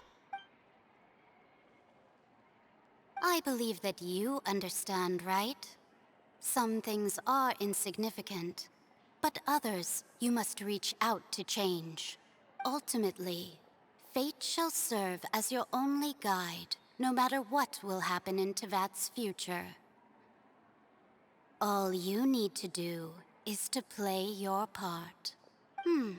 This was good tea, by the way. Thank you for your hospitality. Well, that'll be all for today. The voice. It's gone.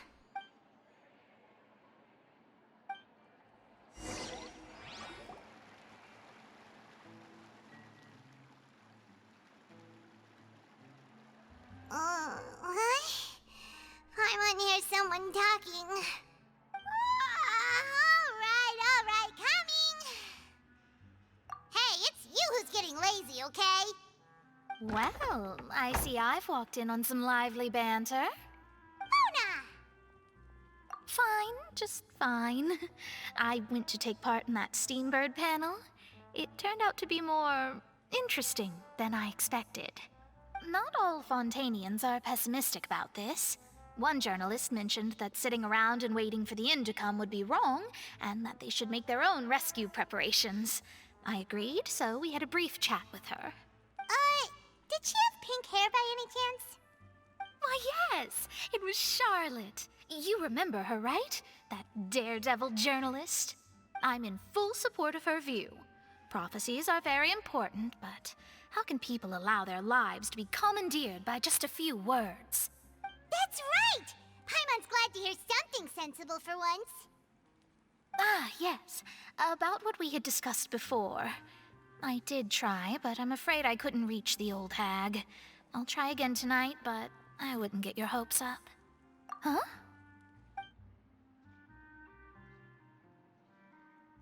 Goodness gracious. Are you serious? She said that even the god's gaze has blind spots. Pretty bold if you ask Paimon. Most people would believe the gods to be all-knowing, right? The Hexen Circle members are certainly anything but ordinary. As for the mage named N, the old hag has mentioned her a few times. She said that N's sense of direction is incredible, and that she loves guiding those who are lost. But I've never met her, and if she were still alive, she'd be... Well, suffice it to say that the hag's at least a few hundred now, and N's been around for longer than that. Whoa, the Hexen Circle sounds like a scary group. But they must really stay in shape to live so long. Their abilities alone are pretty terrifying. If she came to see you personally, then the problem you're facing must truly be of great importance. Well, it's not like Paimon could understand anything she said. Yes, she was quite cryptic, but I suspect she means that there is still a way to turn things around. She didn't say when or what that would be, though, so... perhaps it is something that you cannot know right now.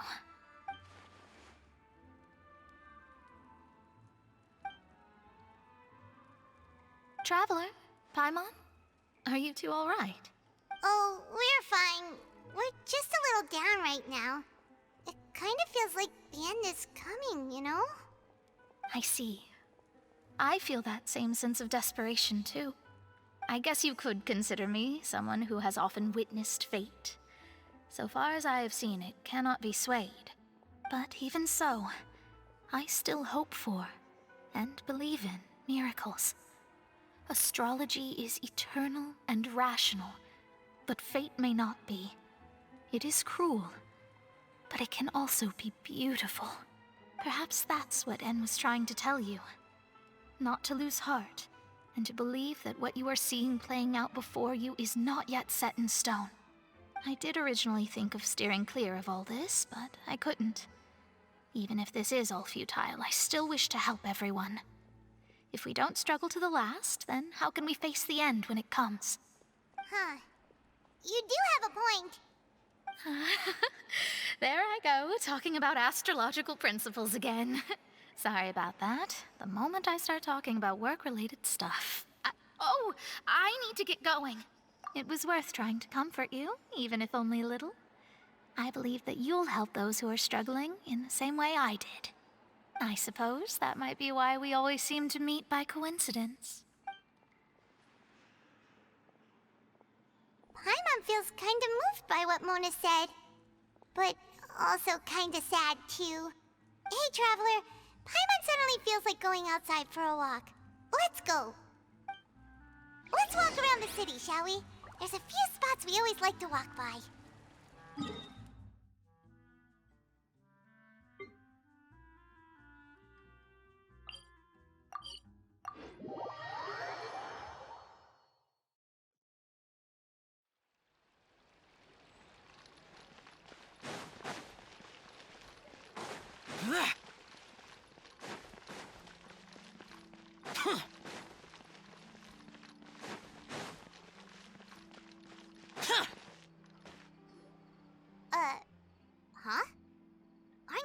written in this newspaper. What's going on? Let Paimon see! The underwater stronghold, the Fortress of Meripede, has continued in its noble autonomy, but that does not mean that others cannot interact with it. My recent attempts to enter the fortress bore little fruit. Huh. Guess Charlotte still hasn't given up on that. Thus, did an Outlander friend become the focus of this report, a blonde adventurer with their white fairy legends trailing in their wake. It is said that this mysterious traveler once visited the underwater fortress. So while the fortress's interior remains a mystery behind closed doors, do not fear, for the tales of the traveler contain surprises in spades. Journalist Charlotte's biggest scoop yet, the Traveler's Trail, World Walker. Huh. Charlotte took so many awesome photos of us and we never even noticed her. She hasn't been able to get a hold of anything at the fortress, so since we're easier to find, she's using us as the subject matter instead? Ugh, seriously? Well, fine. Those headlines and photos do look cool, so Paimon will forgive her this time.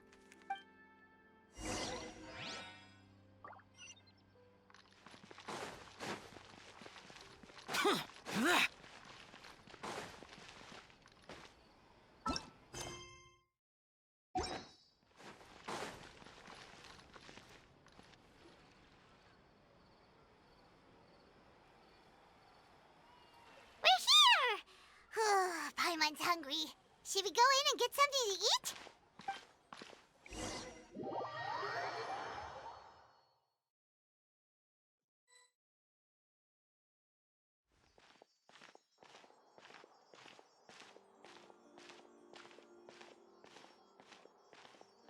Hey, quick!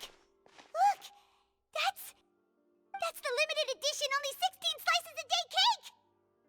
It was so delicious the last time we tried it! Despite the tense situation we were in, let's give it another go. Paimon's sure it'll be great! 1 slice of cake, please. Someone showed up after all! Oh, wait, you're the one from the Palais Mermonia. Oh, are you here to buy cake too? It seems Monsieur Neuvillette was right.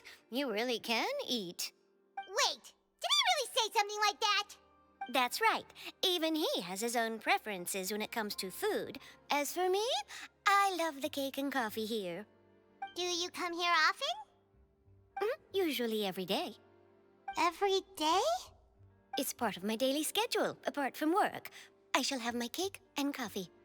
Then what if someone told you one day that this place would be closing soon, and you wouldn't get to eat cake here anymore? What would you think? But why would it close? Well, Paimon doesn't know either, but maybe the waters will rise tomorrow. You know, like in the prophecy. Oh, the prophecy. To be honest, I haven't paid much attention to that. No, still, even if there'd be no more cake tomorrow, that wouldn't keep me from having some today. No, it's the same for eating in general. You might not be able to eat tomorrow, but if you can do so today, then you should carry on. That's what people call living, you know. Huh. Don't be sad. Excuse me, could I have 2 more slices of cake to go? These 2 slices are for you. Sijuin said that this kind of expression you're making is what humans call being sad. Oh, you know Sijuin? I sure do. She was born before me, and she sometimes comes to the surface to teach us things about humans. She said that humans are creatures that are saddened easily, yes, and you can only lift their spirits by feeding them delicious food. So please try the cakes here. I've got something else to do, so I'll be going now. You two try to stay in a good mood after eating, all right? Bye.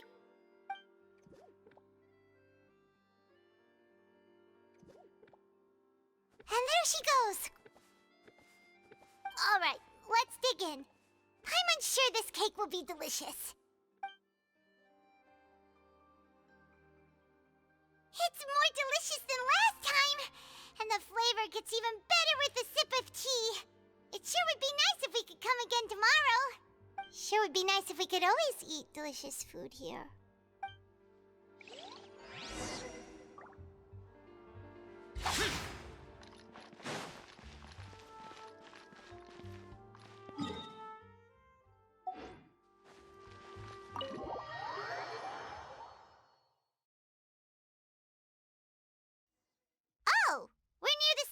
office.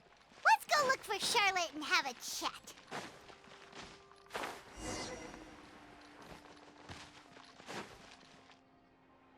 Wow! If it isn't the Traveler and Paimon! Oh, have you seen the article I wrote about you? Ha! You've got some nerve! You just used us to make some quick mora! Oh, you needn't worry about that. I heard that you were in Poisson some time back, so I sent you a letter to discuss just that. It appears you didn't receive it, though. It's all right, though. I've set aside the amount intended for you. I've even set the table with some food. Really? Oh, you're the best! You're almost a little too easy to win over, Paimon. If I were a journalist with ulterior motives, you'd be in trouble now, you know. Oh, Paimon knows you're not like that. Still, what brings you here all of a sudden? Were you looking for me? When Mona mentioned you, we thought of coming to see you at work. I see. It seems you've already bumped into Mona here in Fontaine. So she mentioned me? What did she say? She said that you're a real daredevil of a journalist. Nice. In which case, can this daredevil journalist dare to request an exclusive interview with the legendary Traveler and Paimon? Huh? So your article in the paper today doesn't count? Oh, of course it doesn't. That was more like live photography. What I'd like to do is dive deeper and ask you to talk about the things you've seen and experienced. Yeah, are we even qualified enough? Why not? If I say you're worth an interview, then you're worth it. But not right now, of course. I'll need a few days to prepare. Oh, in that case, we'll just chat when you have the time then? Oh, so that's a yes? Ooh, splendid! I'll tell the editor-in-chief immediately. I'll have to apply for lighting, a venue, some props, and... Whew, so much to get done now. Talk to you later. Wait, Charlotte, Paimon's still got a question for you. And what's that? If, just for example, Fontaine were to be flooded tomorrow, what would you do today? Huh, that's the prophecy you're talking about, isn't it? I mean, I do hear about it often, but I've never once thought that the day could be tomorrow. If you're seriously asking, then I might try and think of a way to leave Fontaine. Oh, but I'm still a journalist first and foremost. That means I have a duty to be reporting from the scene. And secondly, I wouldn't forsake my homeland that easily. From what I've seen, most people don't know what they'd do should the worst come to pass. In truth, it might be better just to behave like normal rather than worry over such an end. So in all likelihood, I'd probably still be prepping at the office for that interview of ours. I know what you're thinking. That sounds a bit sad, but I've always believed that it's best to do what you enjoy. Just think about it. If this nation really were to be suddenly destroyed tomorrow, but I still successfully finish an exclusive interview with a truly unique person, then the story I would wind up writing would truly be timeless. And then do you know what I'd do? Well, I'd write that story, send it for printing, and use messenger pigeons to get copies out to the various nations as soon as possible. I'm not a dreamer, nor am I a workaholic, but I do love my job, and I'd be proud of leaving such an article behind. I guess you could say that I was born to be a journalist. But anyway, that's my answer. And on that note, I'll get back to my preparations. That's so nice. All of a sudden, Paimon actually kinda envies her. Anyway, let's go and take a look at the sea, shall we?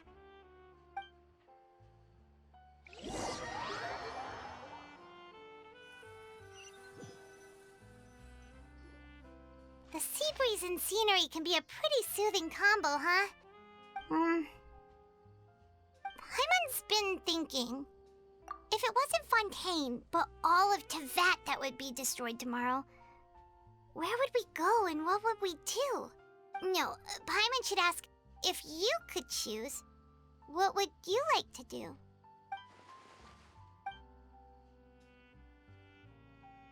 We've always been moving to the next destination, so we haven't spent much time thinking about these kinds of things. We didn't have to either, with us always being on the road and whatnot. You mean, still traveling? Huh. Wait, isn't that what we've always been doing?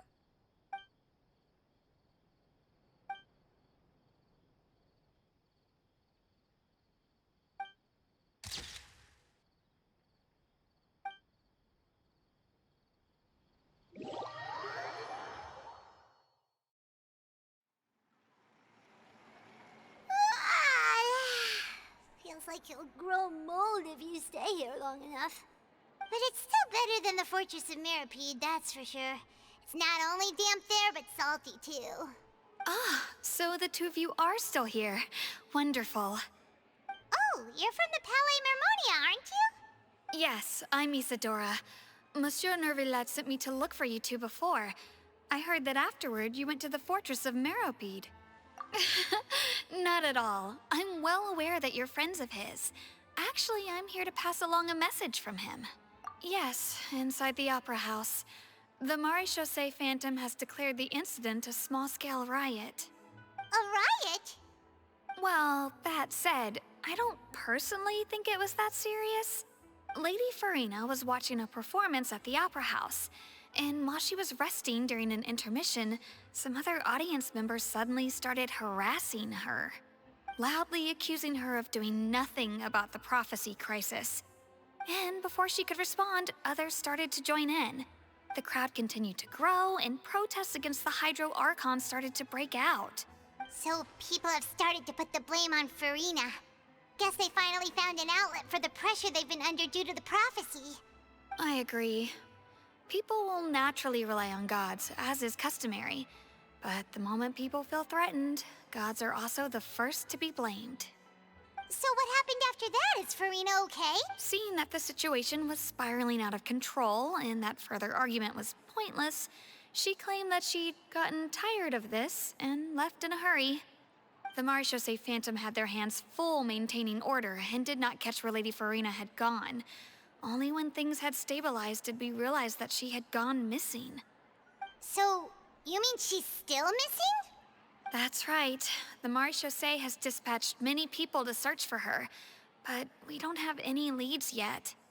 That said, I don't think there's much to worry about. She is a god, after all. Even if she were to fall into the hands of rioters, what could ordinary people do to her? Good. Monsieur Nervillet sent me to tell you about the situation, but he didn't say anything else. Don't worry, this is more than enough to go on. Thanks for keeping us informed. Ah, is that so? Well, all right then. In that case, you two take care. I'll be heading back to the Palais now.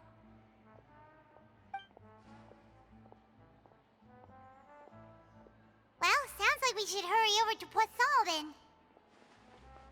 If we know Farina, she won't try to fix things in this situation. Instead, she'll look for a place to wait out the heat. And, as we also know, she may be loud and dramatic, but she doesn't have a heart of stone. When Nervillet was talking to her in the Palais Mermonia, and she heard about Poisson, she couldn't hide her sadness and remorse. It would be hard for her to ignore being accused by the public today. Paimon thinks Farina's probably taken the opportunity to slip away to Poisson and try to relieve the sense of guilt that she's feeling. Huh! Well, what do you think? Paimon knows the answer, of course, but Paimon can do the analysis to back it up, too. Cool, huh? In that case, there's not a moment to lose. Poisson, here we come!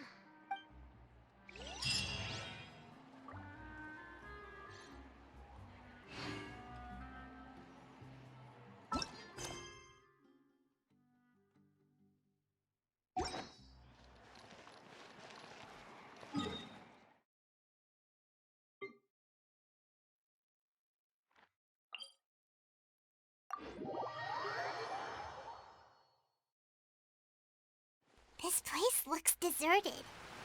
Guess all the survivors must have evacuated already. All that's left here are signs of devastation. Could Farina really be here? Let's try to find her as soon as possible.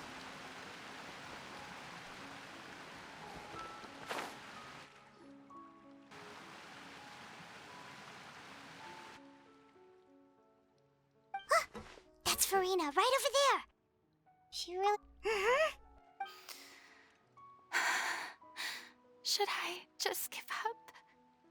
This is all meaningless. What was meant to happen did happen after all. Everyone's dead. I'm sorry. I am so sorry. Give up, Farina.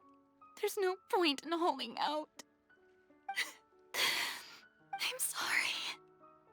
But what can I even do other than to repeat meaningless apologies over and over? Who's that? Don't worry, Farina, it's just us. Ahem. So it is you, blonde traveler from another land. Why, I almost thought you were someone from that mob of my ignorant subjects, come to kneel and beg for my forgiveness. Farina, you were crying just now, weren't you? The tear stains on your face are obvious. What do you mean, tear stains? Oh, I remember. The show at the Opera House earlier this morning was so moving. I'm still trying to process it. Who did that uncivilized rabble think they were, disturbing my enjoyment of the arts? They even dare to tout their Archon. I must teach them a lesson. I can just imagine their twisted and frustrated faces once they realize that I'm nowhere to be found. Oh, and I'm sure Nouvellette and those people from the Maréchaussée Phantom are freaking out right next to them, too. Of course not. Hey, there she is! The Hydro Archon's over there! Quick, after her! Farina, those people seem to be after you. They are? They're just some rabid fans who want to cut the line because they haven't been able to meet me in person, aren't they? That's against the rules. I can't let them get their way. Farina just ran off! Quick, we have to catch up with her!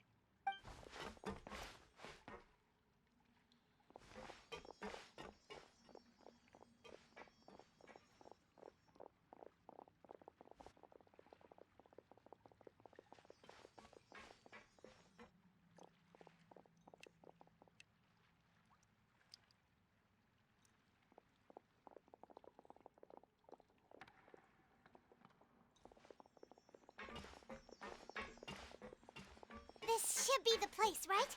Hey, Farina! There's a good hiding spot over here. Quick, come to Paimon before the rest of them catch up to you.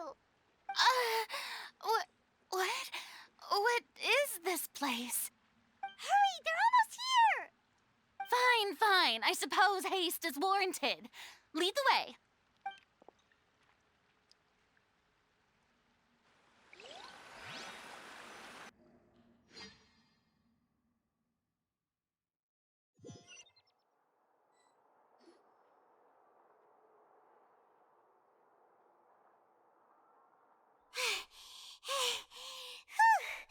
Paimon's exhausted.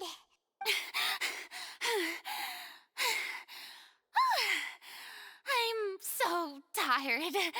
I totally thought they had caught me. No, I mean, I merely gave in to the sheer enthusiasm they displayed.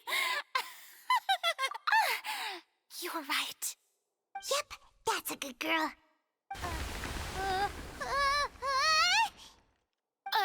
What's happening? The ground's shaking. Is it an earthquake? Yeah, a quake of this kind preceded the flooding in Poisson, didn't it? It can't be. It's happening again. Well, there's no need to worry too much about that. Nouvellette's made some emergency plans, so the evacuation should go a lot smoother this time. Yeah, I hope you're right. But the people of Poisson, they've already...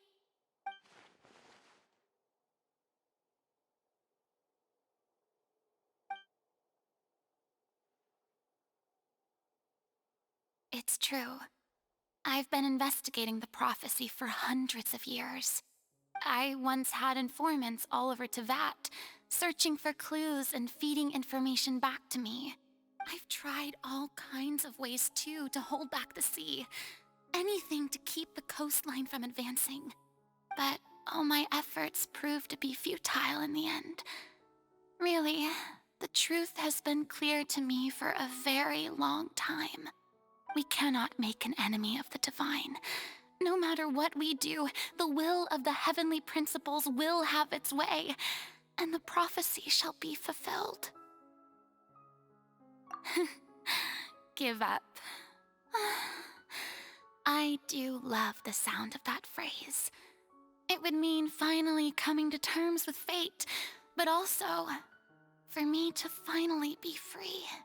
Indeed, I've thought about giving up so many times, especially after we almost lost Poisson. Fate is really unreasonable, isn't it? It has no heart and obeys no rules. The prophecy has only just started to come true, and so many people have already lost their lives. But just now, it all became clear to me. I still don't have the right to come to terms with fate on behalf of everyone else. As long as the final moment hasn't come, it's still not too late. Don't worry. I will keep hope alive for everyone until the very end. Well, that's enough for now. I got the impulse to play the stricken maiden, but honestly, considering my rank and station, that wasn't a good fit at all. Don't take any of what I just said seriously. How could I possibly let Fontaine fall to the whims of trivial prophecy? Come on! Paimon could have sworn you were actually being honest just now.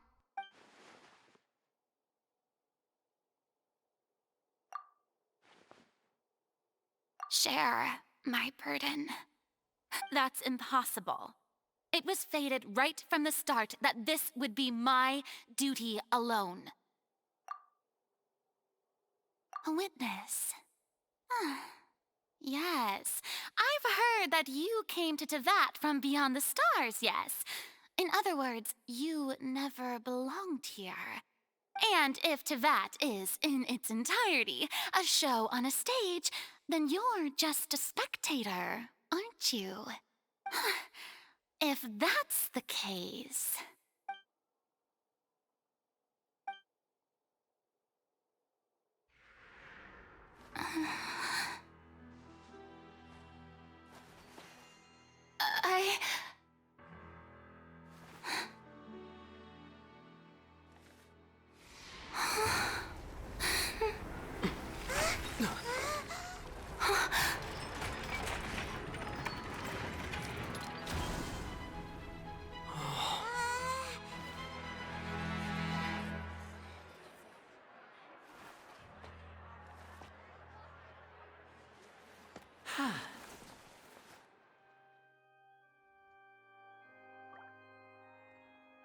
Ladies and gentlemen, this concludes my opening performance. Now, without further ado, we may proceed to the trial of our god. So this is what it is. Yes, you deserve praise for the effort you took to raise the dramatic stakes. Do not forget, however, that I am Focalor, the god of justice, the embodiment of justice itself. Does it not strike you as even the least bit absurd to bring the very concept of justice to trial? May I interpret these words as your refusal to stand trial? In that case, you will have the opportunity to defend your honor through a duel. You would draw your blade against a god?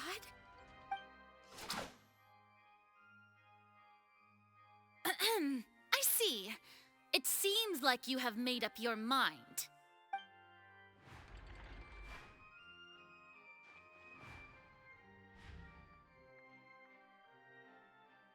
Paimon can't believe it. She just surrendered. What the heck is going on? Did I just see an Archon surrender to a human? Wow, how utterly humiliating. Lady Farina, what is the meaning of this? Shh! It would seem that there has been a misunderstanding. To be clear, the raising of both hands is not always an indication of surrender. Looking for excuses again, huh? I raised my hands just now to indicate my acceptance of the trial. No duel shall be necessary. I will admit, that I've been running away for a long time. I'm sorry, everyone. I was unable to protect the people of Poisson. It is my duty to stand trial for my crimes. You are not the only ones to be disappointed in me. I, too, am exceedingly disappointed in myself. But now, it is time for the Hydro Archon to show you her courage and resolve. I, Farina, will use this trial to show the world the true meaning of justice! This time, I will protect you.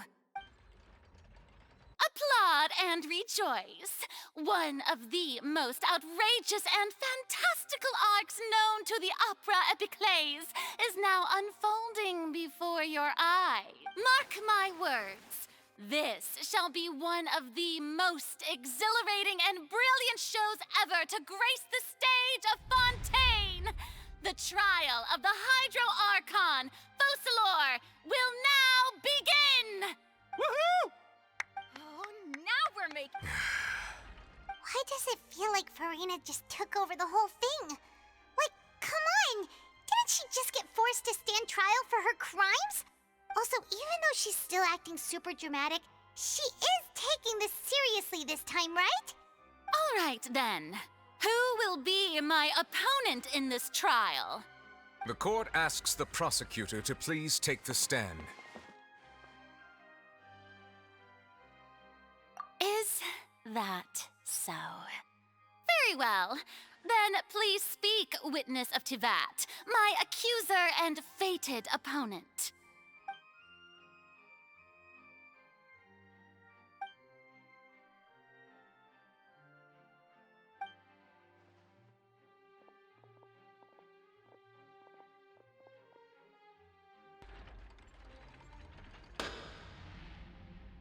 Also, please allow me to ask, as a final question before the trial begins, just how much work did you do to force me onto this stage?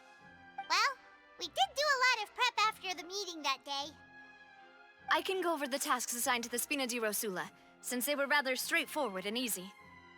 Navia, the president of the Spina di Rosula. Most of the people who participated in the disturbance this morning were my subordinates. They changed into plain clothes and came to the Opera House as regular audience members, waiting for the perfect opportunity to incite insurrection against you. The people's resentment against their Archon has been building as more and more of the prophecy is fulfilled. A spark was all we needed to turn smoldering anger into a flame. Moreover, according to our understanding and analysis of you, when something like that occurred, you would likely flee the scene and head to Poisson by yourself. So, we arranged for a second group to lie in wait there. So, you mean, the ones who scoured the settlement for me were also from the Spina? And their goal was to force you to step into the giant magic box so you may personally participate in the greatest magic performance in all of Fontainian history. That's right. That house was a magic box, rather than someone's residence.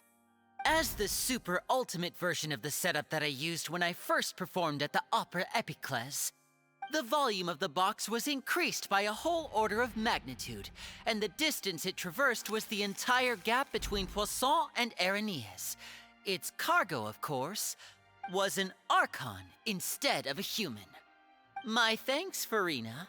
Without your help, we could never have pulled off such an extraordinary performance.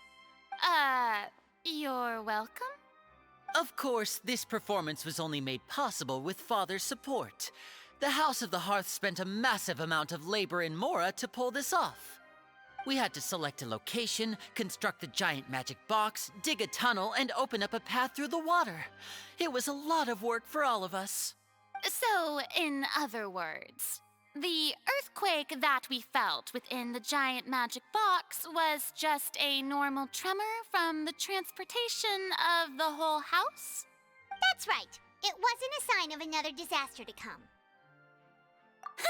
Then, I can guess Nervilette and Cloran's parts. You gathered a crowd, prepared a stage, and made sure that the champion duelist would be immediately ready for a fight. Also that as soon as I appeared on the stage, the trial may commence without a hitch. Am I right? Yes, that is correct. Well, Clorand, I must commend you for your courage. Only the most outstanding champion duelist in all of Fontaine would accept a duel with an Archon without flinching. Thank you. As for you, Traveler, I suppose your role was to keep me distracted with conversation once you found me in Poisson. You'd make sure that I didn't notice anything amiss before revealing yourself as my prosecutor once we'd arrived onto the stage. Oh?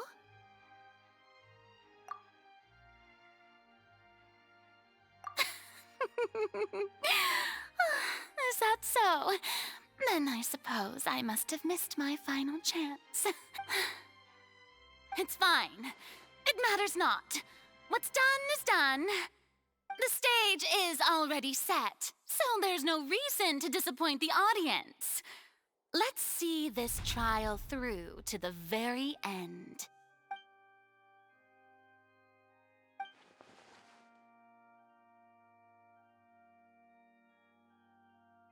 Sir Prosecutor, please allow me to pass this along. This is a document that Miss Charlotte applied for and received permission to share with you during the trial. According to her, it should speed up the proceedings. Huh? Charlotte wanted to give us something? Oh, so she's here too! Hey, Charlotte! Oh, let Paimon see. Isn't this the exclusive interview that she did with us before? So she's already finished it, huh?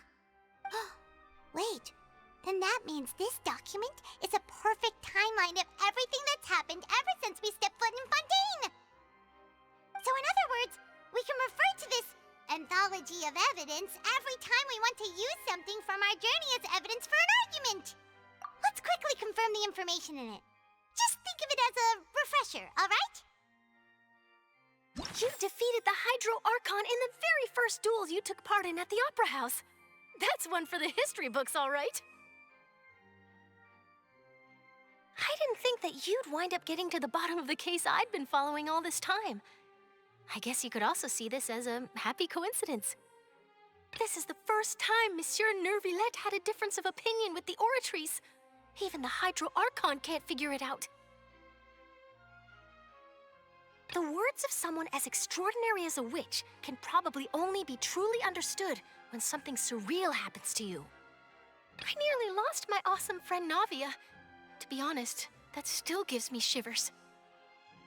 According to Monsieur Neuvillette, both Child and that whale should have been in the primordial sea at that time.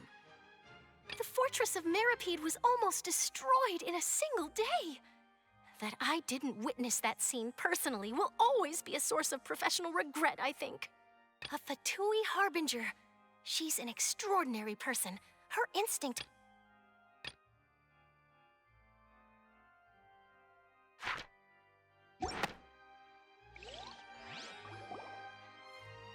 The prosecution and the defense are both in position. The trial shall now begin. Oh, come on, Neuvillette. There's no need to repeat all the unimportant legalese. Just fast forward to the part where the prosecution lays out my offenses. As the defendant and the lead actress of this performance, I still haven't even been informed of my supposed guilt in all of this.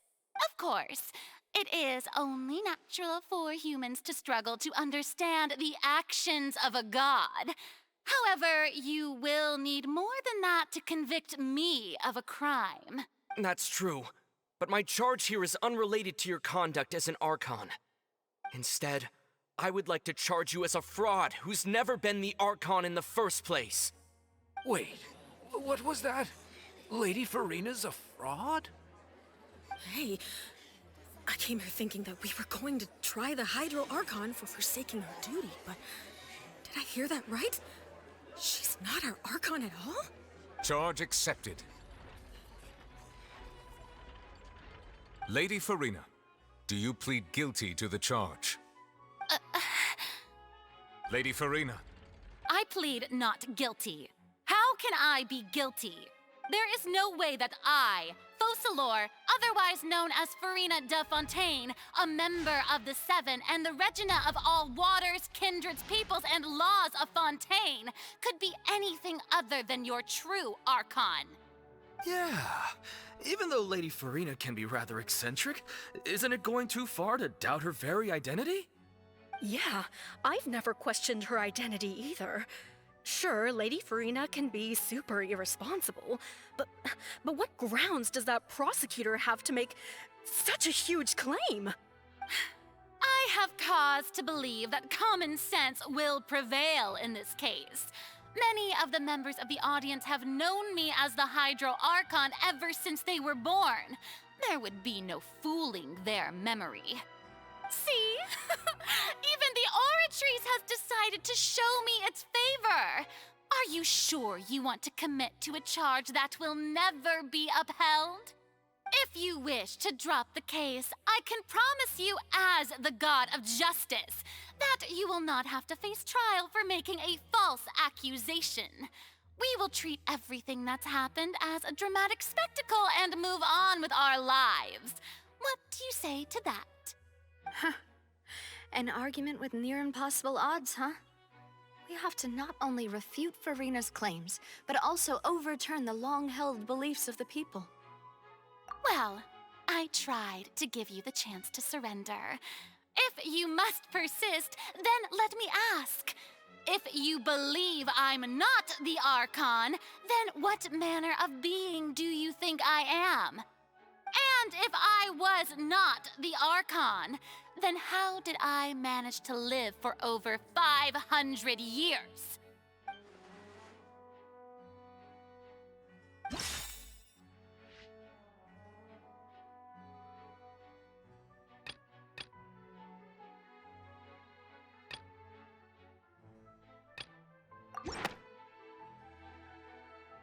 First of all, you may be a member of another long-lived race, which would allow you to naturally possess an extended lifespan.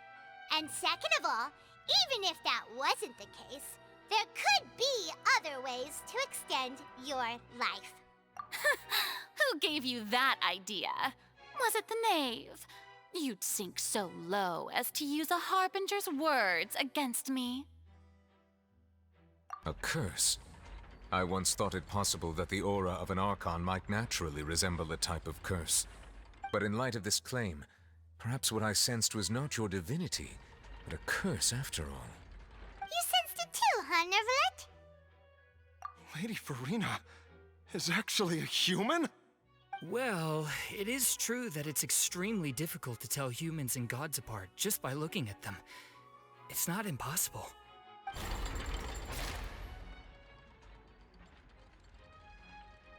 Well, don't start celebrating too early now. Even if I have been carrying a curse like you said, how does that prove that I am merely a human being? Besides, everyone knows that the main difference between a human and a god is the possession of authority. Gods can do what humans cannot. That's why they're worshipped as gods. For centuries, manifestations of my authority have served the nation of Fontaine. One need only to turn their eyes towards the Oratrice Mécanique d'Analyse Cardinal in this very opera house, or consider the indemnitium that is used in every aspect of life.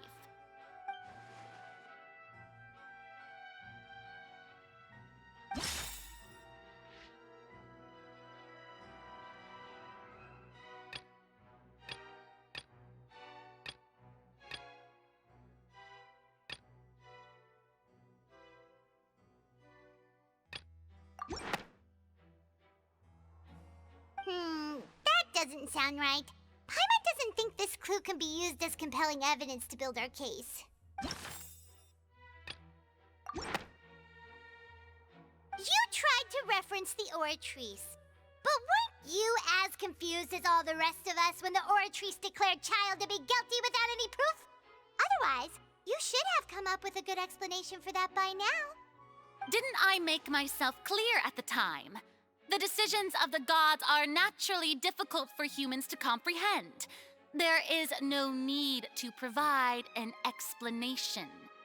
Lady Farina, I believe a reminder of your current circumstances is in order. While the court is in session, the principles of justice and the law must come before all else. While you are an Archon, you are also first and foremost the defendant in this trial. You will prove yourself unable to defend against the prosecution's charges if you continue to withhold vital information against the rules of the court. I never thought you'd use that kind of rhetoric against me. That was no trick of rhetoric, Lady Farina. I've merely reiterated the rules of the court. Rules that all should respect and follow. So, you neither knew why Child was declared guilty, nor did you understand the structure and operations of the Oratrice. Instead of having been created by you, the manifestations of authority you mentioned have been made by the real Hydro Archon, haven't they? The real Hydro Archon? Well, now you're really losing me. It is true that I did not know why the Oratrice gave out a guilty verdict that day. But the Oratrice handed out that verdict unilaterally, and it has been operating independently ever since it was first created. You can't argue that just because a divine creation is flawed, that the god behind it must also be no god at all. She's still throwing out all kinds of excuses. Seems like she's confident that we won't be able to produce proof that she has no power over the Oratrice. My power as an Archon. There are many ordinary citizens in the audience. How can I just carelessly demonstrate the formidable power of an Archon? If that poses a concern, I'm prepared to extend my protection to the audience. You don't need to go that far. Aren't you the Hydro Archon? Or is it that you can't even wield the power of Hydro, much— Indemnitium! Yes! It's all because of Indemnitium! All Archons derive their power from the faith of the people, and I've converted the people's faith in justice into Indemnitium. Thus did I give up all of my divine power to provide everyone with energy for their daily lives. Have you ever seen a more magnanimous god? Isn't that a huge stretch?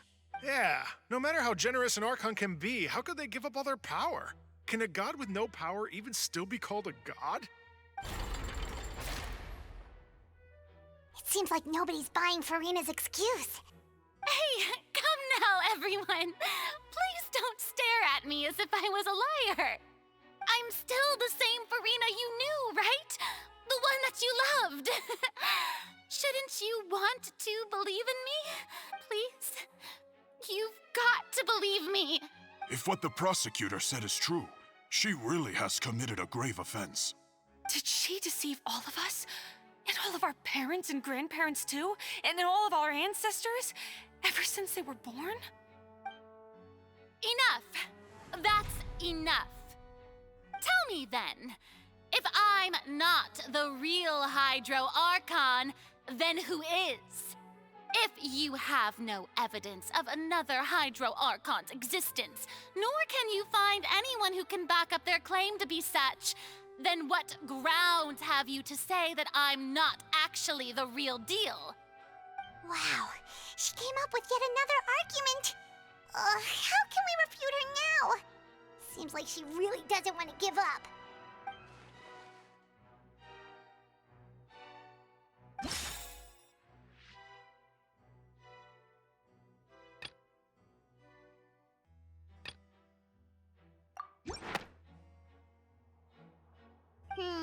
That doesn't sound right.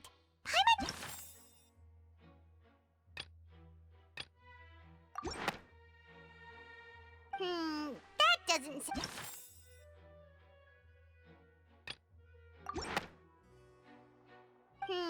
that doesn't sound...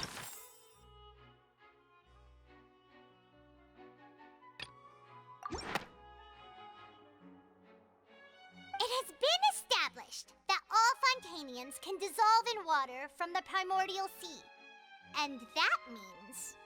Since you insist on claiming to be a god and not a human, then there's a method that you can use right here and now to eliminate all suspicions of you being the latter.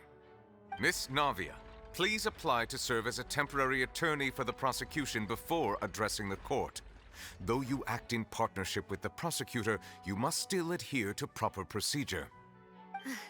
Super sorry, Monsieur Chief Justice. I swear this really will be the last time that I'll speak out of turn. Now, I've brought some seawater from Poisson. As everyone knows, a massive flood struck the area not long ago, taking many lives, including those of some of my closest friends. So, Miss Farina, would you dare to touch some of this seawater? If we are to believe that you are indeed the real Hydro Archon, touching this seawater would have no effect on you. All it should do is strengthen your case. But if you don't dare to touch it, then we would have basically proved the reverse. Oh, and I must remind you that after the disaster at Poisson, nobody wants to see any more people dissolve. I do hope you'll act prudently and choose the simpler path of admitting guilt. Navia from the Spina di Rasula. The Spina has governed Poisson for many years. I guess her suggestion is valid. If Lady Farina is indeed just a human, she's probably a Fontanian like all the rest of us. Would she really dare to try?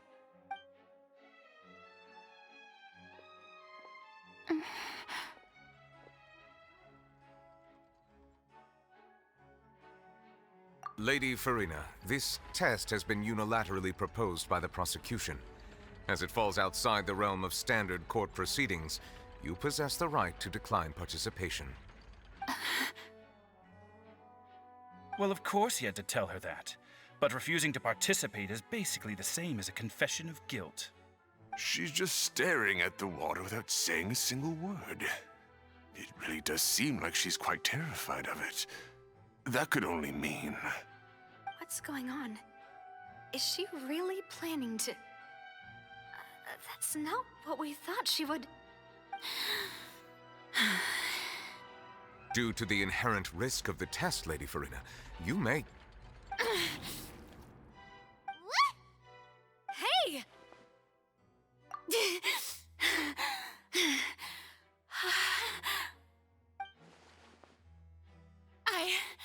I'm fine! Look at me, everyone! My hand is still here! I haven't been dissolved! Will you believe me now? I really am your Archon! I'm nothing like a normal human who would fall apart as soon as they touch this water! Really, was this not the most obvious thing in the world? Miss Siegewien? If you are present, Miss Siegewien, please come forward and attend to the defendant. Siegewien? Don't be nervous. It'll just take a few seconds. Let me see. That should be enough. Please announce the results of your evaluation to the court, Miss Siegewien. As everyone doubtlessly saw, Miss Farina was displaying symptoms of hyperventilation and flushed skin. These indicate that she was experiencing the adverse effects of exposure to primordial seawater. The extent to which she was affected is the same as other humans when exposed to primordial seawater of a similar concentration. Thank you, Miss Siegewien. Lady Farina, you may return to the defendant's stand. Oh, wait. What did she just say? I didn't get dissolved! Shouldn't that be enough to prove my innocence?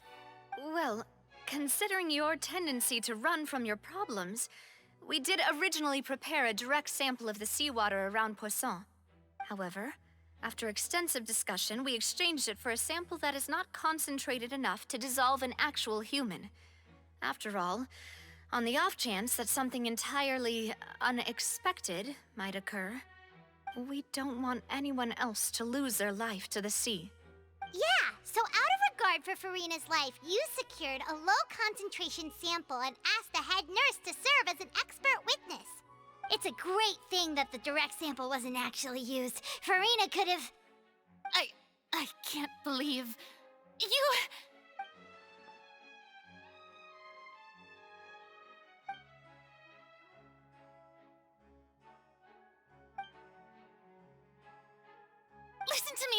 Listen to me, everyone. Please don't give me such cold and disdainful looks. What happened just now didn't prove a single thing. Think about it. How can you conclusively prove that an Archon can't also be affected by the primordial seawater? Also, if I was really just a human, why would I dare to just put my hand in that kind of water?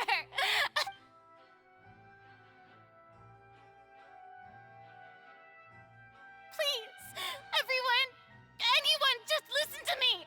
I swear, I really am your Archon.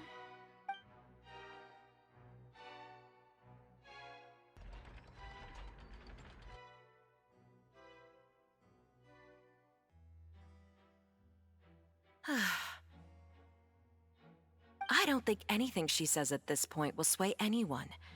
The odds are just too stacked against her now. With all the things that have been said, Paimon doesn't think there's any way left for Furina to win. I believe the time for arguments and presentation of evidence has come to an end. If there are no objections, we will move on to the final judgment.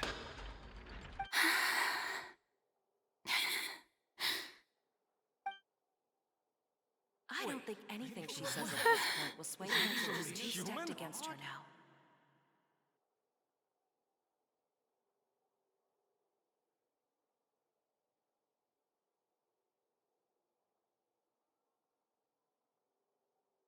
In my capacity as Chief Justice, I shall now render judgment on Furina's misrepresentation of herself as the Archon of Fontaine. As a human who knowingly deceived her fellow citizens, Furina is guilty.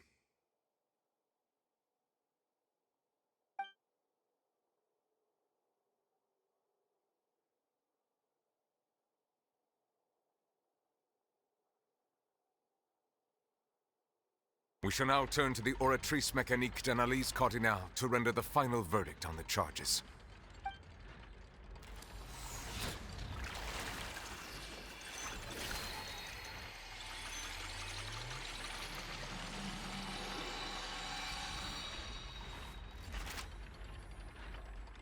According to the judgment of the Oratrice Mécanique d'Analyse Cardinale, Furina is... Well, what's wrong? What's the Oratrice's verdict? No, the Oratrice also displays a guilty verdict.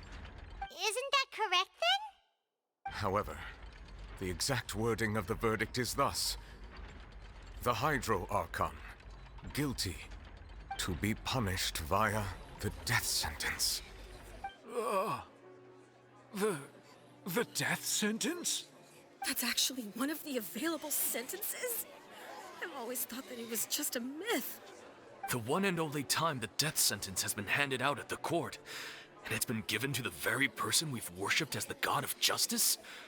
What an unexpected twist. Furina's been sentenced to death by the Oratrice?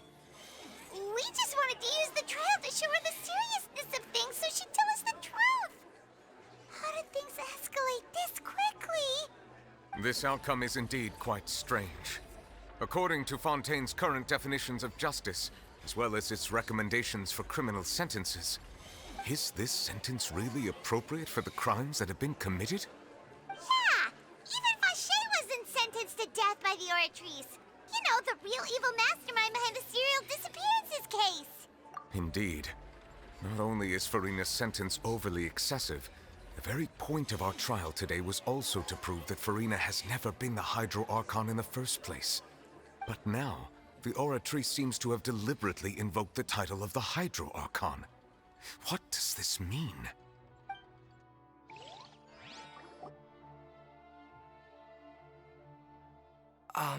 Excuse me, if I may interrupt.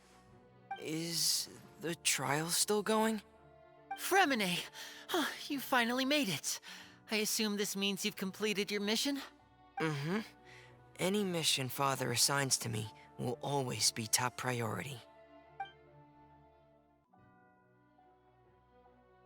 Is that the first prophecy slate? Huh. So the knave privately arranged for Fremine to try and find the missing slate. looked everywhere and finally found it at the bottom of the sea. It took me a long time to get around some dangerous stretches of water. But has the trial already concluded? Then, doesn't that mean I've come too late? Oh no. Father will be disappointed in me. Thank you for your hard work, Mr. Freminet. Please allow me to review the record left on the slate. Traveler, I believe that you have already seen the other existing slates, and would like you to come here and confirm their contents.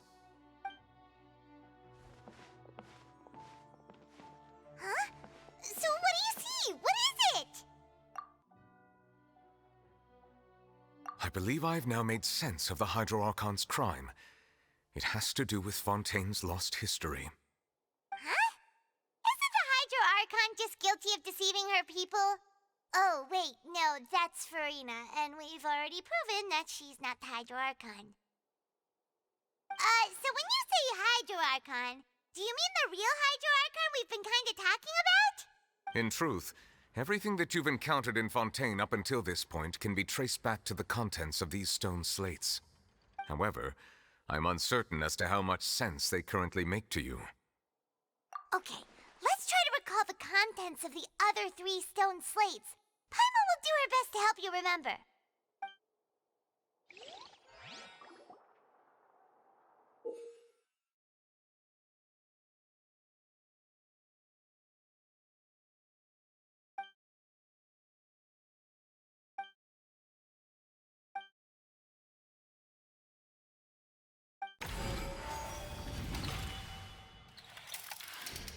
The first stone slate describes what you just said. It seems to show the previous Hydro Archon using her divine power, and then the Oceanids turn into humans. Does that mean that Fontainians are transformed Oceanids? Oh, Paimon wasn't expecting that. But if Oceanids can turn into humans, then perhaps this process can be reversed as well. The second stone slate shows Celestia floating in the sky, and the Hydro Archon and her people worshipping it together. But the heavens still brought judgment down upon them. This must be the point when the Hydro Archon and the Fontainians were branded with their original sin. Does this mean that the original sin and the Hydro Archon sin are the same thing? The third slate shows the Hydro Archon sinking into the sea surrounded by many people.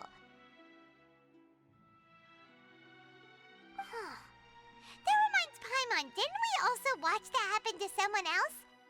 Well, the fourth slate is the prophecy the Fontainians have been talking about. People dissolving into the sea, the Hydro Archon crying on her throne, and so on. We didn't believe that such a crazy disaster could happen at first, did we? But after that incident, it was just a question of when and not if.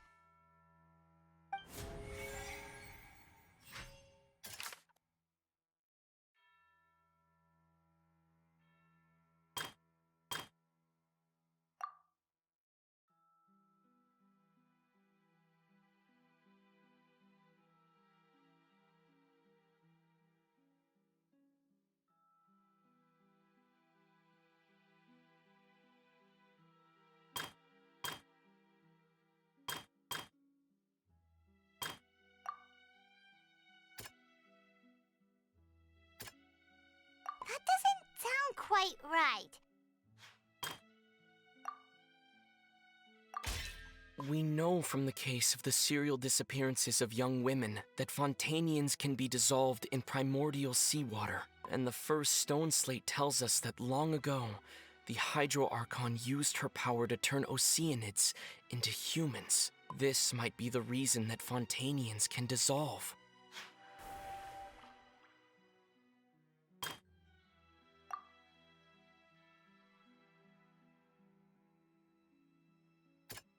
That doesn't sound quite right.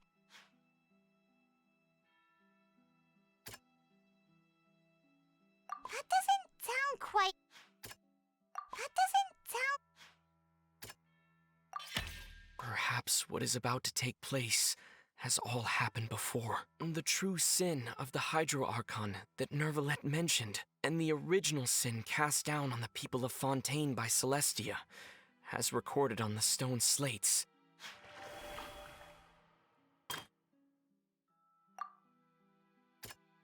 That doesn't sound quite... That doesn't sound... That doesn't sound... It's not as simple as falling into the sea. When Navia fell into the sea, her consciousness was subjected to judgment. The stone slates show the people gathered around the Hydro Archon in the sea. Could that be alluding to the same thing?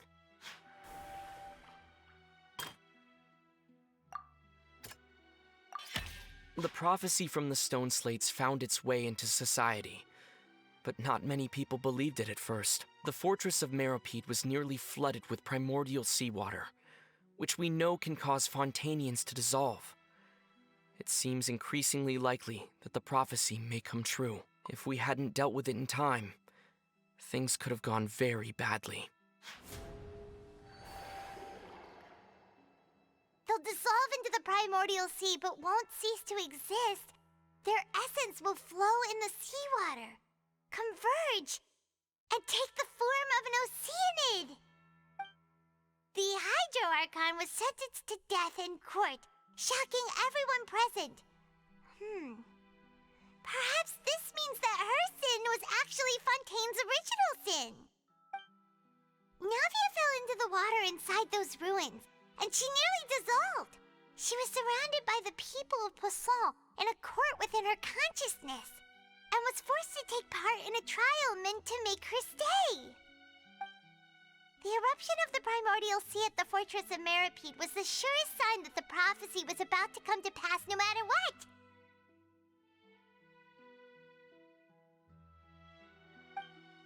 The prophecy's contents can all be verified by recent events. If we combine what we know together, loads of truths should come to light.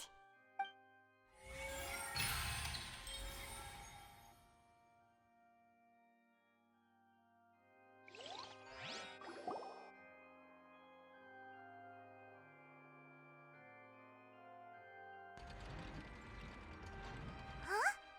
Oh, Paimon gets it now! So that's how you can make sense of it. But then it feels like we're going to have to share some truly shocking revelations. Let's hear them. Incredible. Linny, did you hear that? We're not real humans.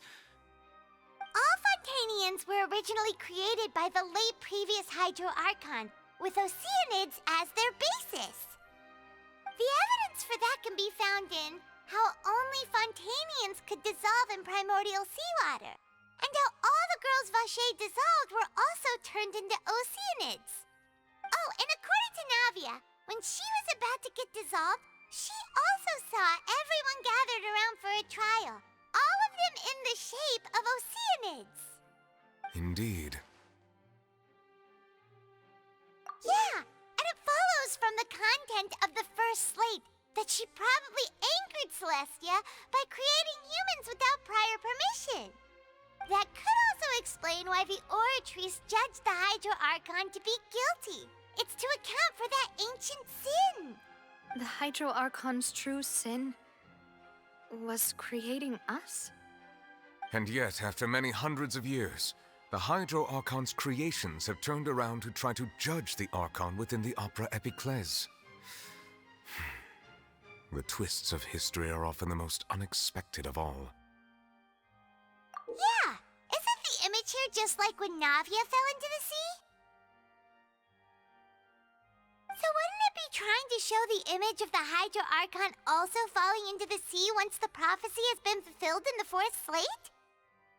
In the end, the people will all be dissolved into the waters, and only the Hydro Archon will remain weeping on her throne.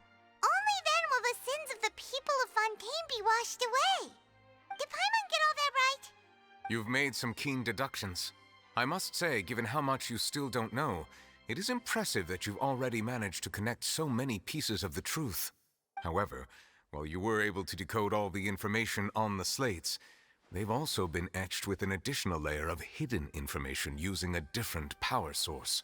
When we were at the ruins, I tried to decipher the hidden information recorded in the slates. But since we only had 3 slates at the time, I was unable to come to a full conclusion. Now that the slate collection is complete, I shall make another attempt to decipher the narrative recorded within. If everything goes well, we should finally be informed of the unadulterated truth.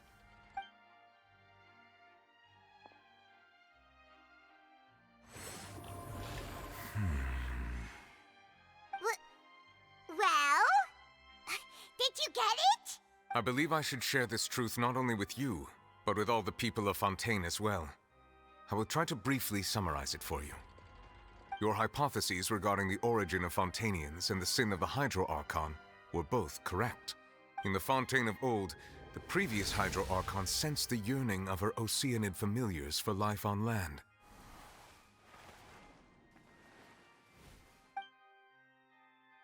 The Oceanids were enamored with the beauty and romanticism of human beings, and wishing to have those experiences for themselves, expressed to the Hydro Archon their desire to become of a similar kind. However, even though water as an element is intricately linked with the power of life, the Hydro Archon, as one of the 7, did not possess the authority to create a new form of human life. Not one to give in, she eventually found a way to create permanent humanoid bodies for her familiars by appropriating the power of this planet's primordial sea. She poured primordial seawater into the Oceanids' blood vessels, creating humanoid mimics in the process. But if Fontainians were to ever come into direct contact with water from the primordial sea, the power within their bodies would escape these artificial restraints and return to the sea. As a result, their forms would collapse, and they would be reverted to their original forms as Oceanids. Of course, the Hydro Archon never received permission from the heavenly principles to create a new human race. And thus, the Hydro Archon and all of her creations came to shoulder the original sin of appropriating the power of the primordial sea. That is the true history of how the people of Fontaine first came into being. So we were all Oceanids before we turned into human beings? That's way too much information for me. I think I'm just going to pretend that I never heard a single thing. Wait, but if that's the truth, we can't let the Hydro Archon be sentenced to death. After all, her only sin was creating us. This really might be too much information for your regular Fontainian, but it does answer a lot of our questions. Alas, your hypothesis regarding the 3rd and 4th stone slates was inaccurate. The slates' respective positions are, in fact, correct. A key point of the visual on the 3rd slate is how all the individuals depicted in the water are humans rather than Oceanids. They have not been dissolved, which implies that the water depicted in this slate is not water from the primordial sea. The nation of Fontaine is the nation of Hydro, as well as the nation of trials and justice. Instead of being the literal element, the water in the scene symbolizes judgment and justice. You may also recall Navia's experience. When she fell into the sea, her consciousness was surrounded by that of many others who intended to hold a trial to determine her fate. Therefore, the meaning of the 3rd slate is that the people of Fontaine shall try the Hydro Archon at the court of justice. Yes, it refers to our present situation. I think I'm following now. So, what you're saying is, even though we decided to put on this trial to avoid fulfilling the prophecy, in truth, everything we've done has happened exactly as the prophecy foretold. So now, it seems, we're the ones making sure it comes true. What should we do? Huh. No matter what, the prophecy will be fulfilled. Is this what it feels like to be a prisoner of fate? If that's the case, does that mean the scene in the 4th slate will also be fulfilled soon? Traveler, I would like to point out another small fallacy in your deductions. About the 4th slate, you probably thought that the eruption of primordial seawater beneath the fortress of Meripede served as the surest sign that the prophecy was about to come to pass, yes? However, I believe that rather than being a sure sign, That eruption could in fact only be a small warning of something far worse to come. As for the root cause of the catastrophe, I believe you've already encountered it once before.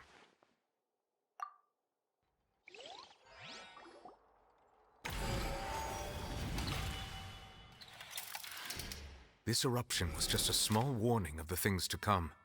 We must find the root cause of the disaster.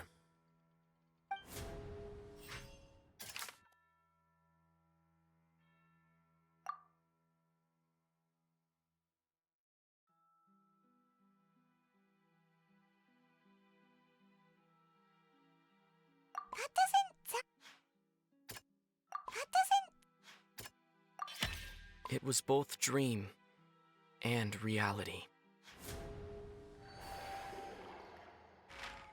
If we're talking about a true culprit, that could only be that thing inside the primordial sea, right? The truth, the original sin, the trial, and the root cause of the disaster.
That was way too close! How did that thing just burst into the Opera House? Wait, was that the huge whale you saw in your dream? So we've met it at last. I understand very well why it has chosen to make an appearance here. That whale does not belong to Tevat. It is a monster that has traversed the stars, weeping all the while. It has been greedily consuming the energy from the planet's primordial sea, using it to grow. That is the main cause for the rising sea levels. And once it has finished consuming all of the energy contained within the sea, its next step will be... You said that when the Hydro Archon first created Fontanians out of Oceanids, she filled their blood vessels with primordial seawater. Precisely. That whale finds the blood of Fontanians nigh impossible to resist. Therefore, when it left the primordial sea, it decided to make its next stop a packed opera house full of food. Food in the form of Fontanians. We just barely managed to push it back, right? In that case, won't it come back to target the people again once it's managed to recover its strength? That is correct. Indeed, it is more accurate to say that we should thank that Harbinger for buying us some time. Without him, the whale would have likely come onto land far sooner. From the way he looked, he must have been fighting the creature for quite a long time. That battle maniac. We've always known that he had a special connection with that whale, but we definitely didn't expect it to help us out like this. Anyway, now that we know that this whale is the actual cause of the disaster recorded in the prophecy, all we need to do to stop the prophecy would be to find a way to beat it up, right? It is too late.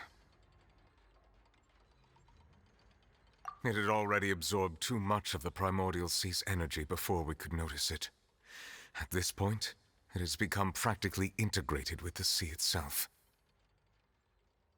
Even if the entirety of Tevat were to be destroyed, it could still survive and swim off towards some other world. That's not something I will accept. We've already done everything we can, and we even found the true culprit. We've come so far. You can't just tell me that the last hurdle is some impossible foe. That's just not fair. Indeed, that's not how a grand performance should end. I'll fight it to the end, no matter what. So the prophecy will be fulfilled no matter what, huh?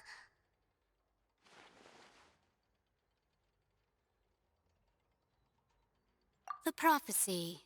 Yes, what has been prophesied will be fulfilled. You may view such things as the history of the future.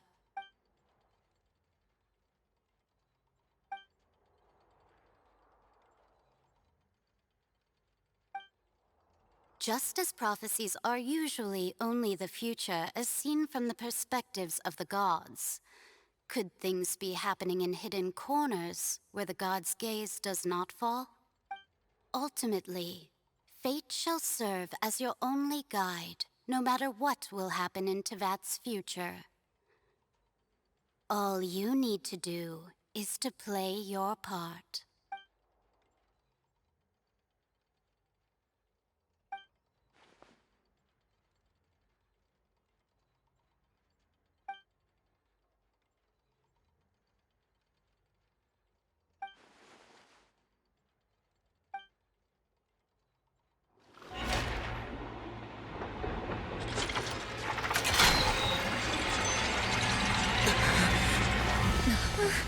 What's happening with the aura trees?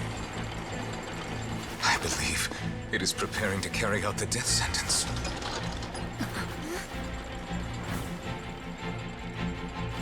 Furina!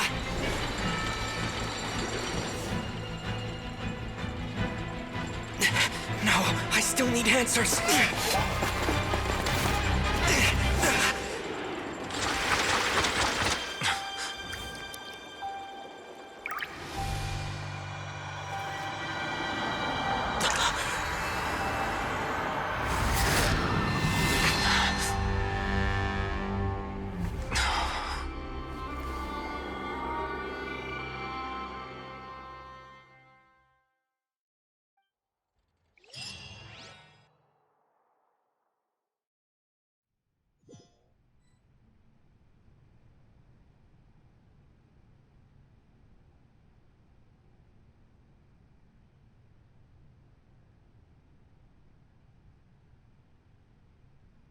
You...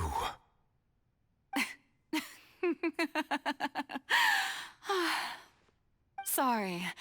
That shocked expression on your face is just too amusing. I couldn't help myself. You are not Furina. Who are you? The sweet sound of bewilderment. Marvelous. A sure sign that my attempt to deceive everyone was a resounding success. But to answer your question, I am Focalor. You know, the god. Focalor? Why did you deceive us? Oh, that wasn't my goal, of course. Goodness, no. But I had to fool everyone else too, if I was to stand any chance of deceiving the heavenly principles. Deceiving the heavenly principles? It's all because of that pernicious prophecy. Dreadful, wasn't it? Everyone doomed to dissolve. Fontaine condemned to be flooded. One was not amused. In fact, one was positively bemused when that problem was thrust upon me by my dearest predecessor. That's the former Hydro Archon Egeria, for the uninitiated. It hardly gets more disastrous than a preordained national catastrophe, now does it? She knew full well that the prophecy would surely come to pass. And as one of the seven, she also knew full well that one defies the heavenly principles at one's peril. So yes, as you have no doubt surmised, it was a rather impossible situation that I found myself in. I spent a terribly long time mulling it over, alone on the ocean floor. And I was almost growing barnacles by the time I finally realized there was only one possible solution to this confounding conundrum. I had to outwit the heavenly principles, allow the prophecy to be fulfilled, ostensibly at least, while saving everyone at the same time. I'm a genius, I know. I can only assume that's why Egeria chose me as her successor. Although, looking back now, it was hardly the inheritance one dreams of. Between the task of saving the nation, the quotidian duties of the Hydro Archon, and not to mention the original sin of creating a new race of humans, I dare say she left me quite a colossal mess to clean up. But one can only play the hand one is dealt. I did not choose this, any more than I chose to be one of her Oceanid familiars. So you were also once one of the Oceanids, transformed into a human by Egeria's hand. Yes, I was. I always dreamed of becoming human. And I still do, even now. In my eyes, to be human is to be part of the greatest opera ever known. After becoming a god, I separated my divinity from my body and spirit, leaving behind only a self that was as naive and bewildered as my past self on her first day as a human being. The me you see before you now is that divinity. And the human counterpart I left behind, I named Furina. She could feel joy, sorrow, and everything in between. She could be as vain and conceited, or as meek and vulnerable as she wished. Her strengths were of a kind only a human could possess, as were her shortcomings. But in my eyes, Furina's humanity was what made her perfect. She was perfectly human in every way. The person I always wanted to be. Anyway, so then I cursed her. All part of the plan, of course. The plan to deceive the heavenly principles. Do you still remember the final scene of the prophecy? The Hydra Archon alone, weeping on her throne. In order that the prophecy might appear fulfilled, I invited Furina to be an actress, to play the part of the Hydro Archon in the prophecy. Under the curse I placed on her, so long as I, Focalor's divinity, continued to exist, she could not die. But nor was she free to live her life in the pursuit of happiness.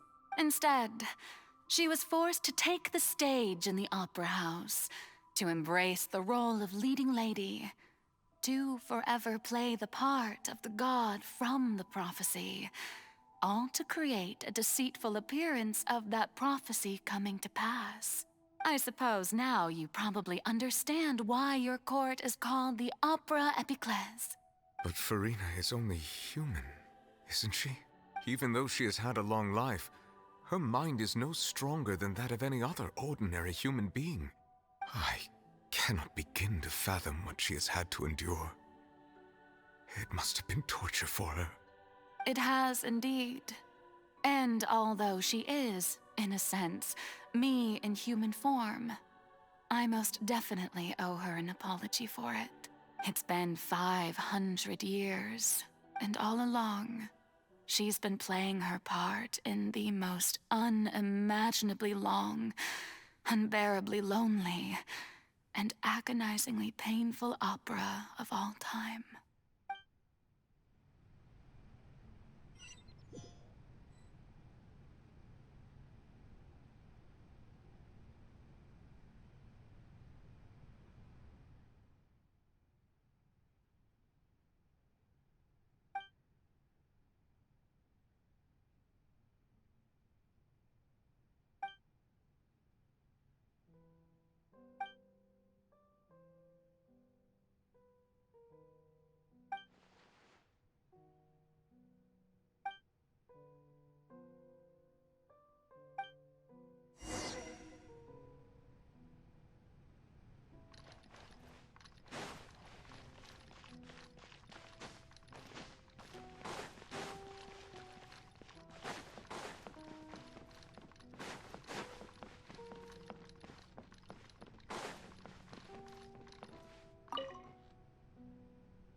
So? Who permitted you to come onto this stage?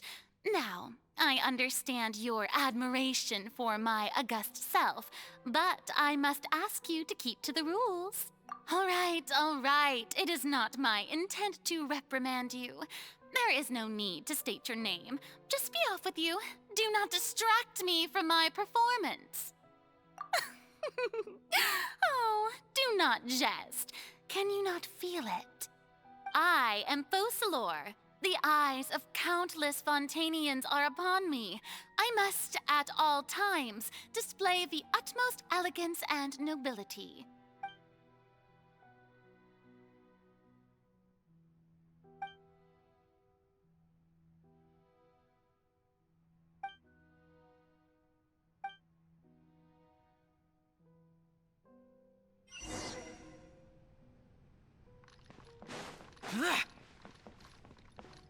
Dear audience, the performance is experiencing a technical difficulty.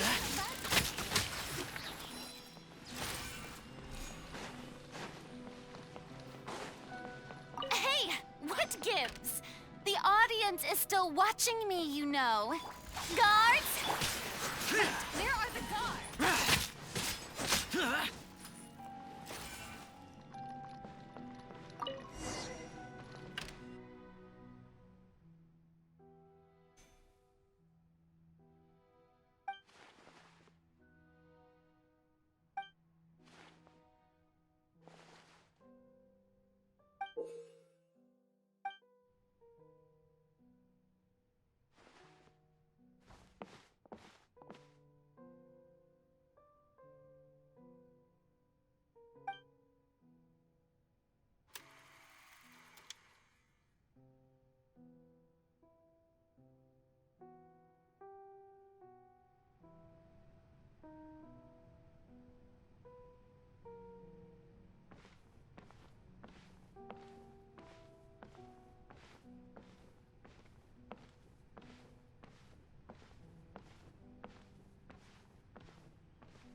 Farina. Huh? Who's that? Who's calling me? Where are you? Be not nervous. Be not afraid. I am before you. Wait a moment. You're mirror me? How can this be?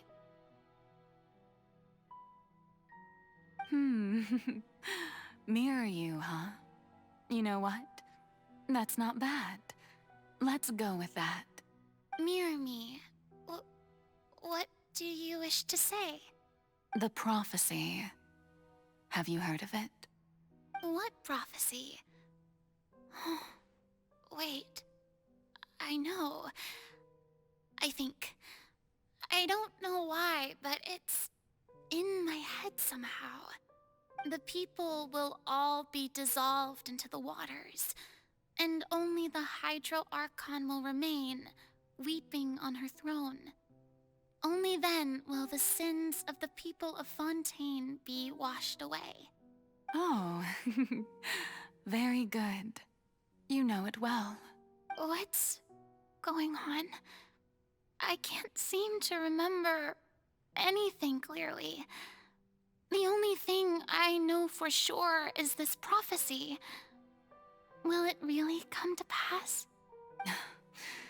Yes, it will. And that is why I've come to you. Disaster will come to Fontaine sooner or later. Things will develop just as the prophecy declared. There is no escaping it. But doesn't that mean everyone will die? I'm a Fontainian just like them. Will I dissolve too? Oh, don't worry. Magical meetings exist in this world precisely to give people a chance to turn things around. It is the reason why you met me today. I will tell you how to save everyone, but you may have to suffer somewhat. Oh, so there's still hope after all. goodness, you frightened me. You spoke so much and with so much certainty. As for the suffering, well, I will admit that the first thing that came to mind was, why do I have to be the one to suffer? But if the prophecy will come true, I'll also die anyway, right? So if I've already met you as my magical meeting in this world, if there were scales, with all the people of Fontaine on one side and my pain on the other, is it not obvious where the scales should tilt? You truly are the perfect human. My ideal. I suppose this would also be the justice that belongs to you. Huh? Don't worry, it's nothing. Listen well. Fontaine has just lost its Hydro Archon. I need you to play a role. That of the new Archon. Play as a god? That's right. You must begin a never-ending masquerade. You must never let anyone suspect your identity.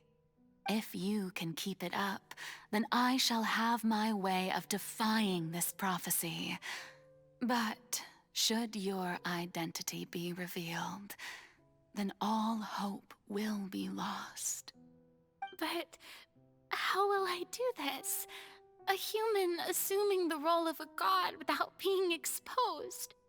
Don't worry. What you must do is not to turn yourself into a real god. You simply need to play the role of a god as humans imagine them to be. Being a human yourself, I'm sure you already know what such an entity would be like. Remember, your true challenge will not be pursuing divinity, but contending against humanity. I'm still not sure I understand, but I'll try. I'll try to do this. So, how long am I going to have to play this role? To accomplish this mission, you will have to stay on the stage for many, many years. You will endure and not grow old until your task ends. But I promise you, all will eventually end in a magnificent and dramatic trial, and everyone will be saved. A trial, huh? How exciting. I'll be looking forward to it.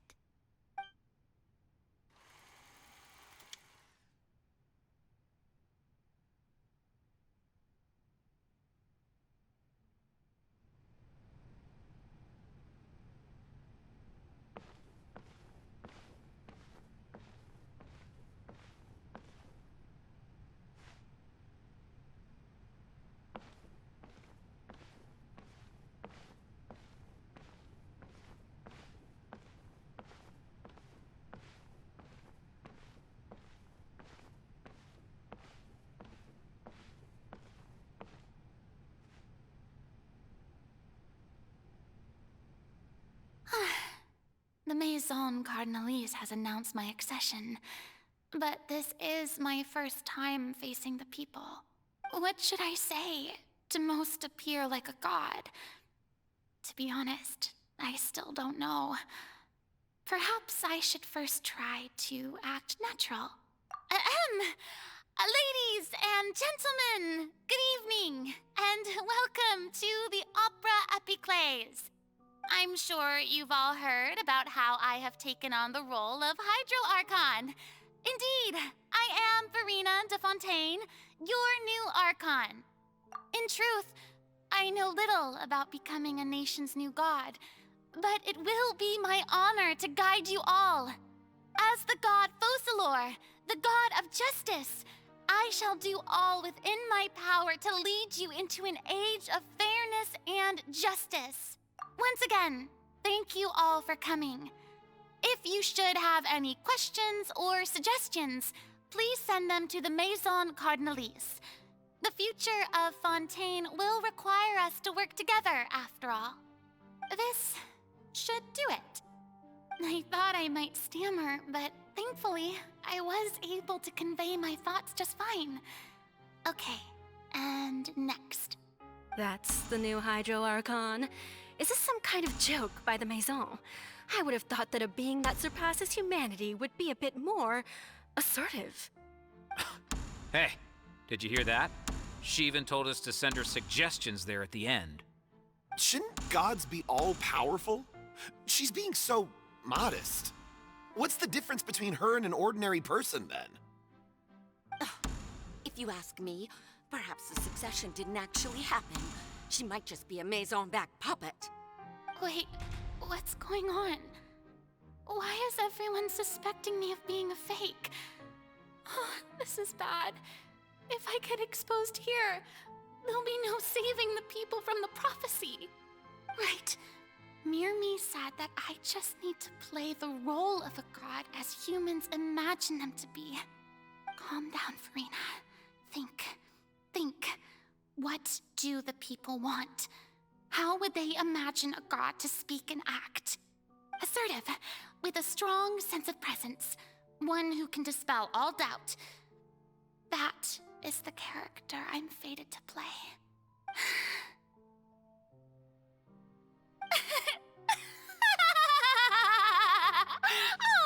Oh, very good, my people. Only ones such as you are deserving of my rule. Now, I was wondering if some weak puppet were to one day come onto the stage and claim ownership of this opera house, would the children of Fontaine follow them? Well, it seems that you would all see right through them. Having passed my test, you are qualified to witness wondrous trials alongside my august self, here in this opera house. You may consider my previous act a door gift of sorts. I thought it was a debut that suited the atmosphere. Now then, let us be reintroduced. Ah, so that was just a performance. How could I have forgotten that we were inside an opera house? Her personality. It's quite shocking, to be honest, but I suppose it's a better look than before. Such a fascinating and bold deity. How wonderful! Our future may yet be bright after all. It seems I've turned them around. Best follow this flow and restart my accession speech. My dear people, whether you acknowledge me or not, whether you trust me or nay, I say to you, keep faith in your ardor for justice. We have heard it said that this nation's sins can no longer be washed away. Well, I say that justice is most fragrant when it blooms amid sin. No, this won't work. They'll suspect me again. I must play the role that they want me to play. The scales of justice should not weigh heavy in the hands of its god. On one side, it must carry fairness and justice. And on the other, praise and applause.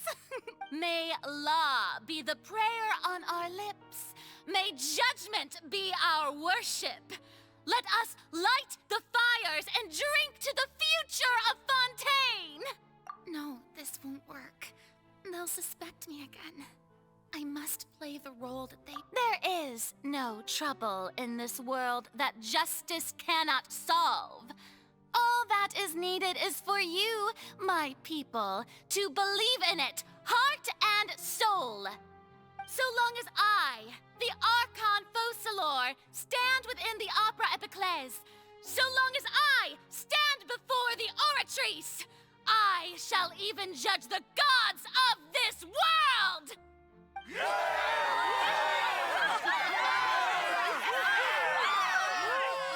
Oh, yeah!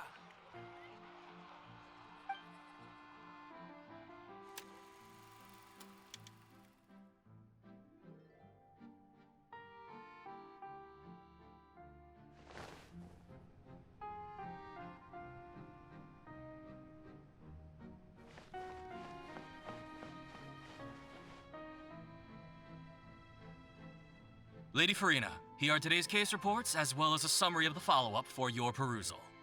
Come now. Was I not just at the Opera House in person? Leave these kinds of things to Neuvillette. Besides, none of these trials were the one that I'm looking forward to the most. If I may be so impertinent, what kind of trial are you truly looking forward to? A magnificent, dramatic, and wondrous trial. A trial to end all things. How could you hope to understand? That's true. I fear I lack the ability to grasp your divine thought, Lady Archon. No need for fright, and do not take what I said before too seriously. Go now, do your duties. The trial I await. It will come one day.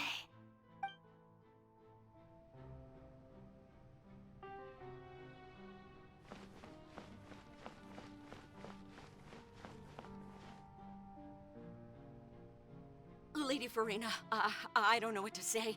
Thank you for agreeing to see me. No need to thank me. Or rather, thank your own sense of perseverance instead. Long have you stood in line to meet me, have you not? Oh, I'm afraid that's just an inevitable consequence of my divine charm. All right, Deoteria, is it? How is your son's illness? You remembered me, and you knew of my family, too. He is doing much better now. In fact, he is far more of an ardent believer than I. He was the one who forced me to seek an audience with you, and to bring your words back to him. Oh, good. Very good. If this should happen again in the future, please do not hesitate to come and tell me. Going down to citizens' homes every so often, while not usual practice, should serve as a fine change of pace. You're such a gentle and wise god. Thank you once again, on behalf of my son.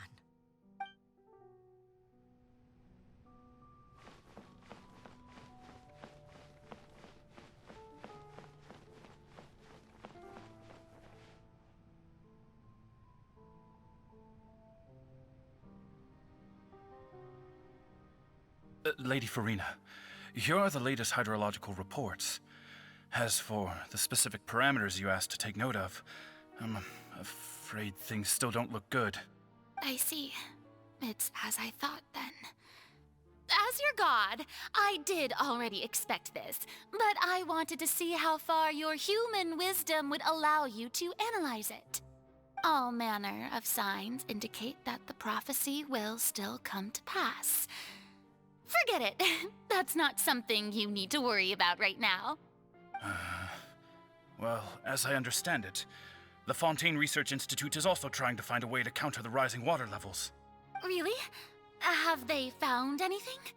I'm afraid that they haven't found any effective solution thus far. Oh, is that so? Well, no wonder. This issue has reached the realm of the gods, after all. Still, their spirit is praiseworthy.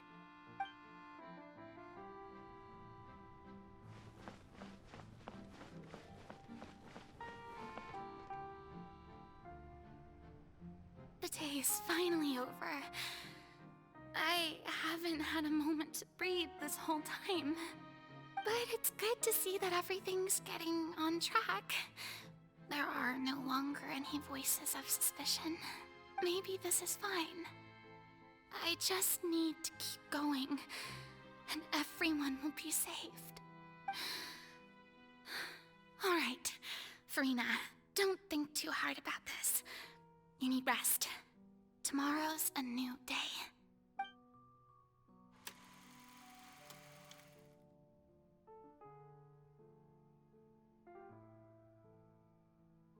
Lady Farina, here are the new trial reports for the latest cases, as well as a summary of the follow-up.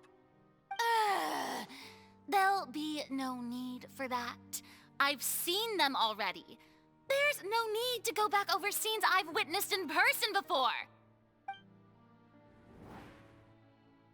Lady Farina, I've waited so long for this chance to see you in this manner. Indeed, my dear, loyal citizen. This joyous moment is an honor for us both. Lady Farina, we're detecting significant hydrological anomalies near Poisson. Understood. Keep monitoring. Keep me informed should anything come up at the Institute.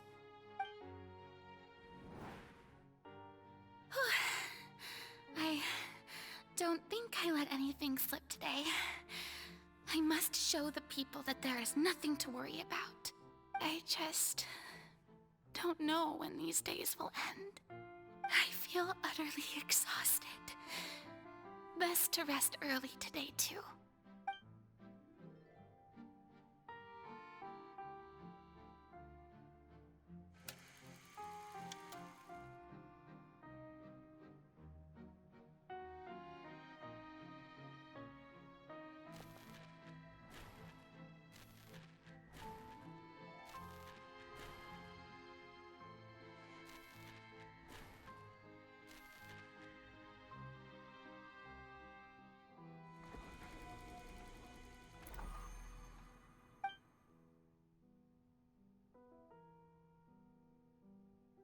Lady Farina, it's like a dream being able to speak with you up close like this.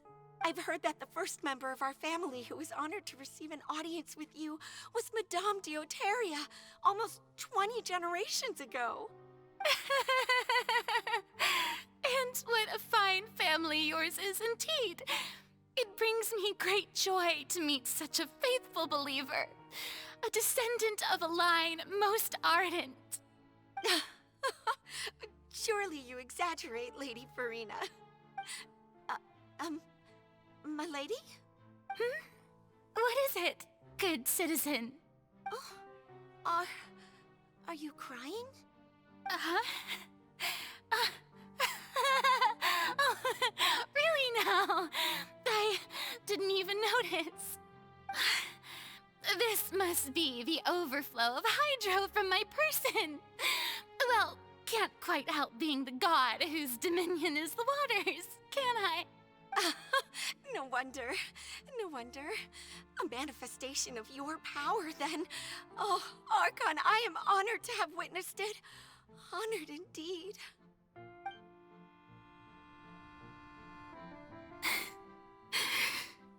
So interminable.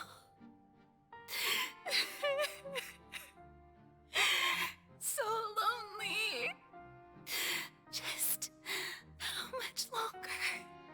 Hundreds of years must have passed by now. Perhaps the show must go on for hundreds more. I never imagined that it would hurt so much. Have I reached my limit? No. Perhaps I reached it long ago. Today I didn't even notice my own tears. I want to tell someone, anyone, about this. But would that not destroy all I've done so far? I've conducted so many investigations across the centuries. But there's not even a sliver of hope that we might break the prophecy. All I can do is keep heart. I must maintain this act. It is the only way to save Fontaine. Please, mirror me. You have to succeed.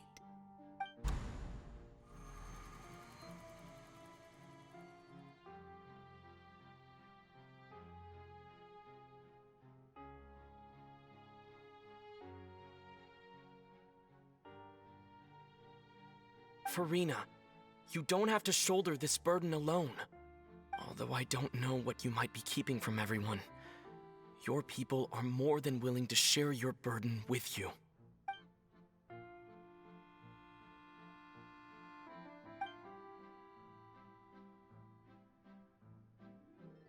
Share my burden. That's impossible. It was fated right from the start that this would be my duty alone. But even if your burden doesn't need to be shared, you can still choose to confide in someone. Just share it with me. I'm what you'd call a witness. A witness? Yes, I've heard that you came to Tevat from beyond the stars, yes. In other words, you never belonged here. And if Tevat is, in its entirety, a show on a stage, then you're just a spectator, aren't you? If that's the case... He's right. I could confide in him, couldn't I? But if things don't play out as expected, the people of Fontaine will be the ones to pay the price. No, Farina. You shouldn't be selfish. But what if it's really all right? Farina, you've worked so hard for so long. Surely it would be okay to put yourself first for once. Just this once. Is it such an outrageous thing to do anyway? To find someone in whom you can confide your frustrations and sorrows? Surely it could not hurt. If you let this opportunity slip through your fingers, it might never come by again. Think about it long and hard.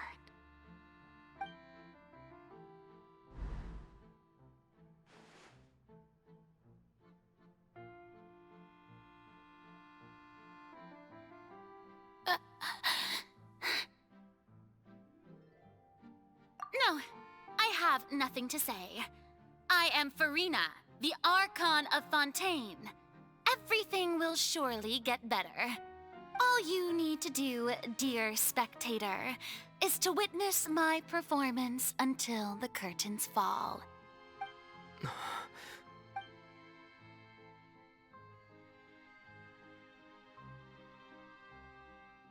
Fine.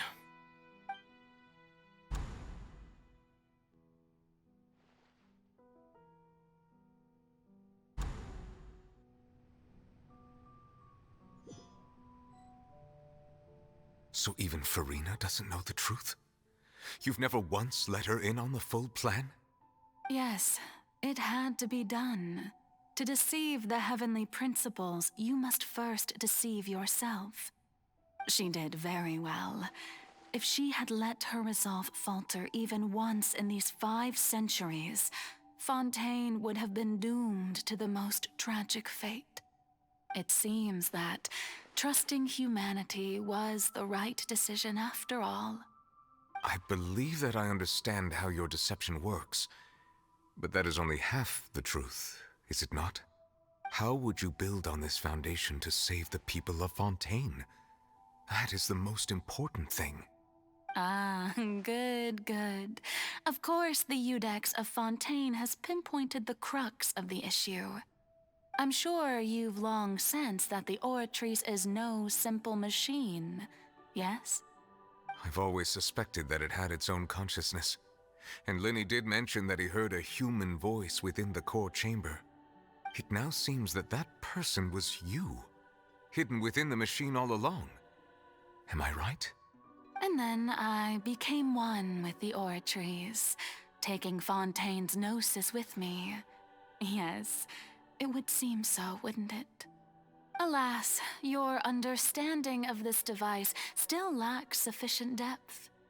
In truth, it is no enactor of justice.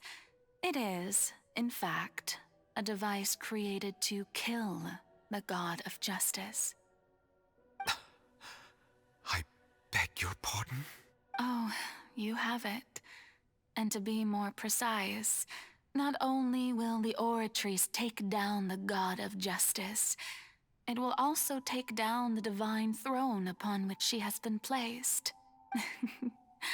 I mean, did you think I would be the sort to enjoy peaceful repose while Farina suffered? My work over these last 500 years has been to constantly accumulate indemnitium within the Oratrice. But really, Some have already discovered that only a small fraction of the energy generated by the device was ever used to provide power to Fontaine.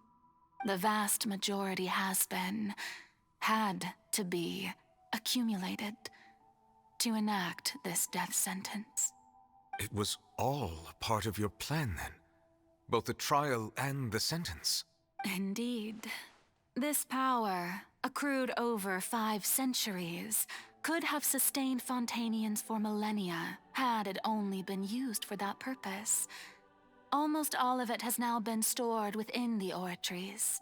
But only power of this magnitude could hope to destroy the Hydro Archon's divine throne, shaking the rules established by Celestia and breaking through the institution that is the Seven.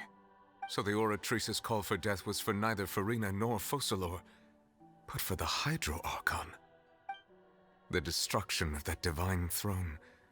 If I do not misunderstand your intent, you must be... Returning what's rightfully yours to you, of course. In other words, this was all done to return the authority of the Hydro Archon to the Hydro Dragon of this planet. But...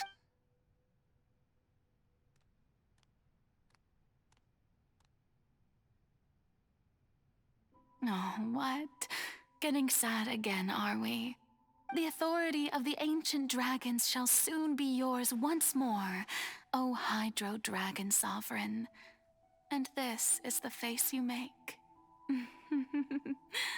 all you've done throughout the years is just so you can sacrifice yourself at the very end. I've never quite seen it that way, you know. Even now, I'm quite pleased at how well my deception worked.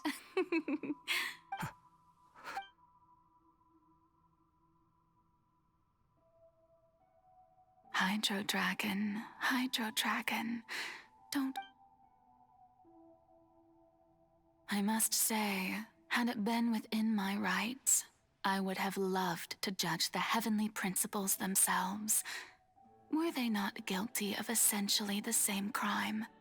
Egeria stole the power of the primordial sea, and the heavenly principles stole the power you ancient dragons possessed. I, for my part, am the god of justice. And is it not just that your original powers should be returned to you? Speaking of justice, I have always believed that justice lies in the process of pursuing human existence itself. So, if the theft of the primordial sea's might was Fontaine's original sin, then, leaving matters of procedural right and wrong aside, the descent of the Fontainians as humans and their right to exist in this world would be Fontaine's original justice. In other words, existence was Egeria's justice, and to me, justice is the continuation of that existence, defying the prophecy and ensuring that Fontaine's people shall live on. That should be the justice enthroned over all others. At this point, we, whether it be myself or all other Fontainians, have shouldered the burden of this sin for far too long. Iudex Nervillet, the highest judge in our land, when you regain your full power as an elemental sovereign, what verdict shall you pass upon us? So when I was invited to the court of Fontaine to serve as Iudex, I see now that that was your idea too. At last. I now understand the true purpose behind this position. In the beginning, I was uninterested in human existence. But these 5 centuries of living alongside them have gradually brought about mutual understanding between us. And I have even attempted to feel as they feel. You are a devious one, Focalor. Things being as they are, surely you know that I could never declare them to be guilty.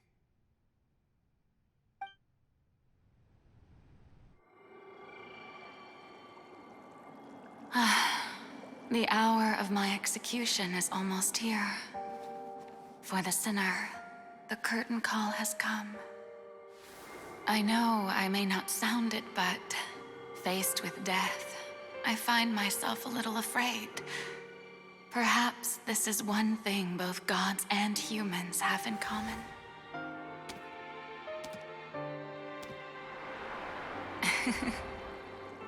Farewell, Nervalette. I hope you've enjoyed the part you played these 500 years.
I, Eudex Nouvelette, hereby declare,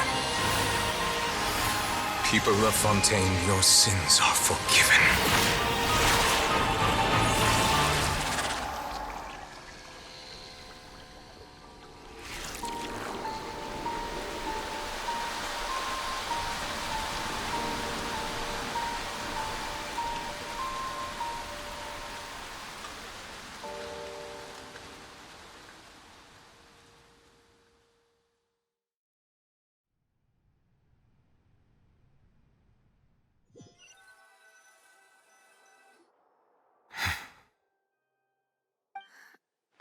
What just happened?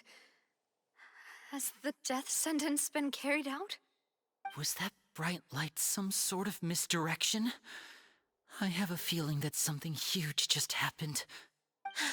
But since we're all still alive and haven't been dissolved, I assume whatever happened was good for us. It's time to end this.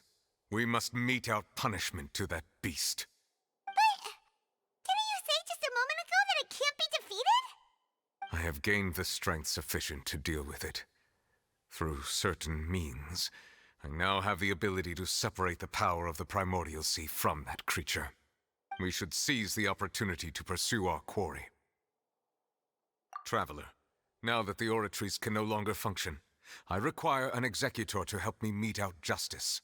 The root of the calamities befalling Fontaine, the beast that enacts the prophecy. Its name is the all-devouring Narwhal. Come with me, traveler. The hour of execution has come.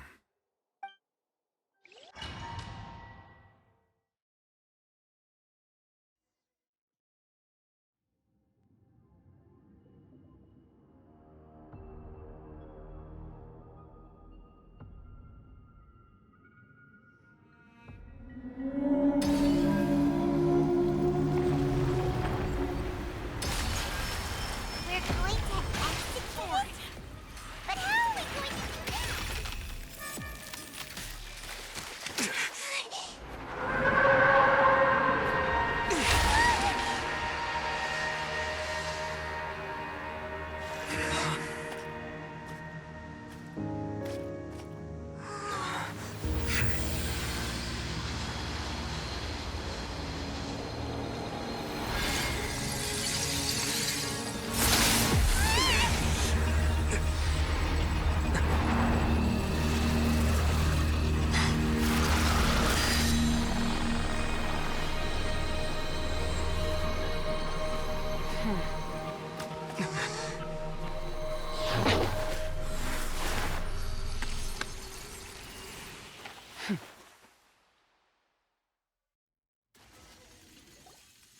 Thanks for helping with the cleanup.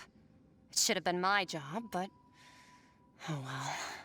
It was just supposed to be a short private training session for me. I didn't think that my disciple and my master's pet would start brawling in the meantime.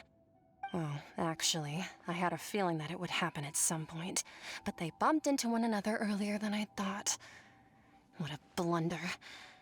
I suppose I'll have to swing my sword 3 million times as penance. That power. Who are you exactly? Paimon has an idea. From what she said earlier, she must be Child's master. Skirk, right? It's just that he gave us the impression that she was the less talkative person. I simply did not have anything to say to the weak. But you, on the other hand, managed to defeat the all-devouring narwhal without using power from beyond this world. So you may speak to me as equals. I have to agree. It's a strange use of a planet's primordial waters just to raise an all-devouring narwhal. That kind of power is wasted on it. It's not cooperative. It eats too much. And I have more important things to do with my time than pet sitting. The only thing that creature has going for it is its looks. All in all, it fails as a pet. Miss Skirk? I think you might have missed the point. The point being? Well, being that this pet almost destroyed an entire nation. So what sort of person is your master? Well, Child's master's master. Wait, is that right? Oh, right. So you don't know him. Sorry, I assumed you did. His name is Sir Deluge. Huh? I am unfamiliar with that name. Huh.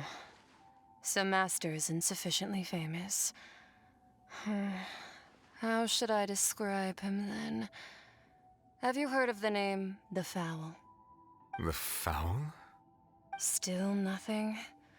Well, how about the Visionary? Wrathful then? Or Gold Rhine-Daughter? Ooh, that one we've heard!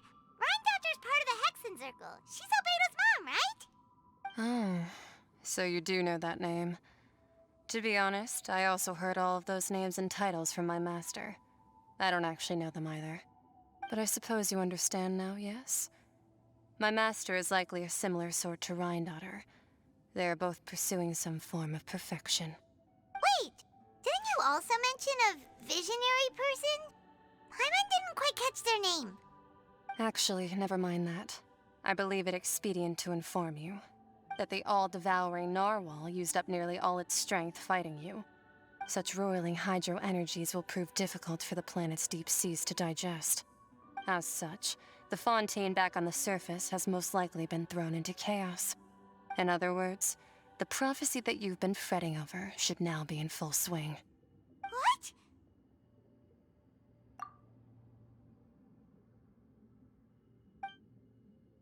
Not to worry.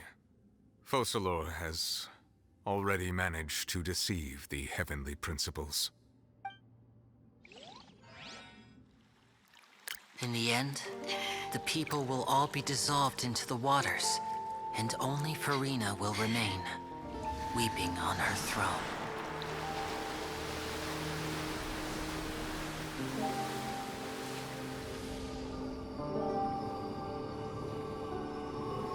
Only then will the sins of the people of Fontaine be washed away.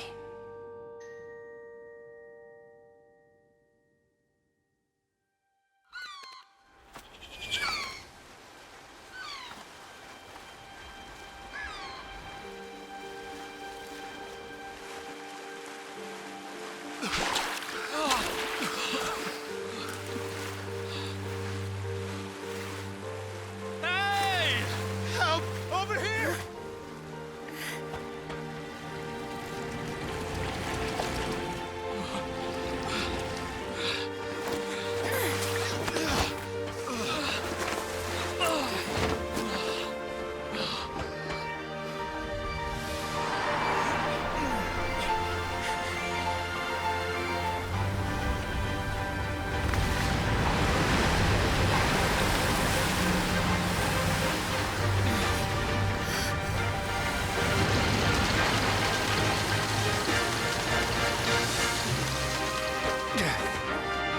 Archons initiate emergency rescue!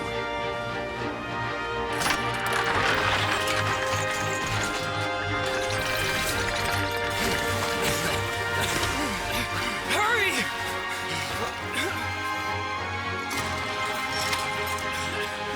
Hey, lend a hand!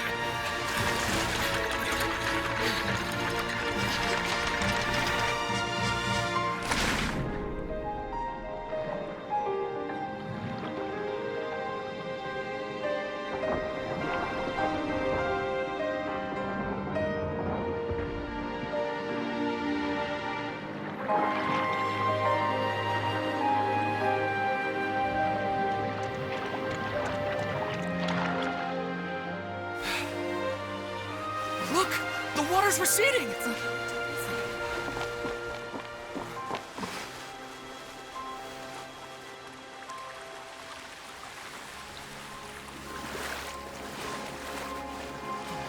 It's a miracle! Water's receding.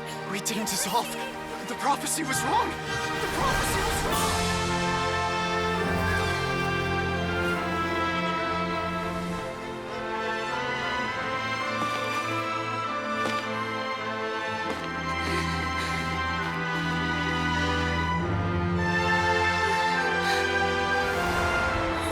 Are you alright? We're safe. The prophecy was wrong.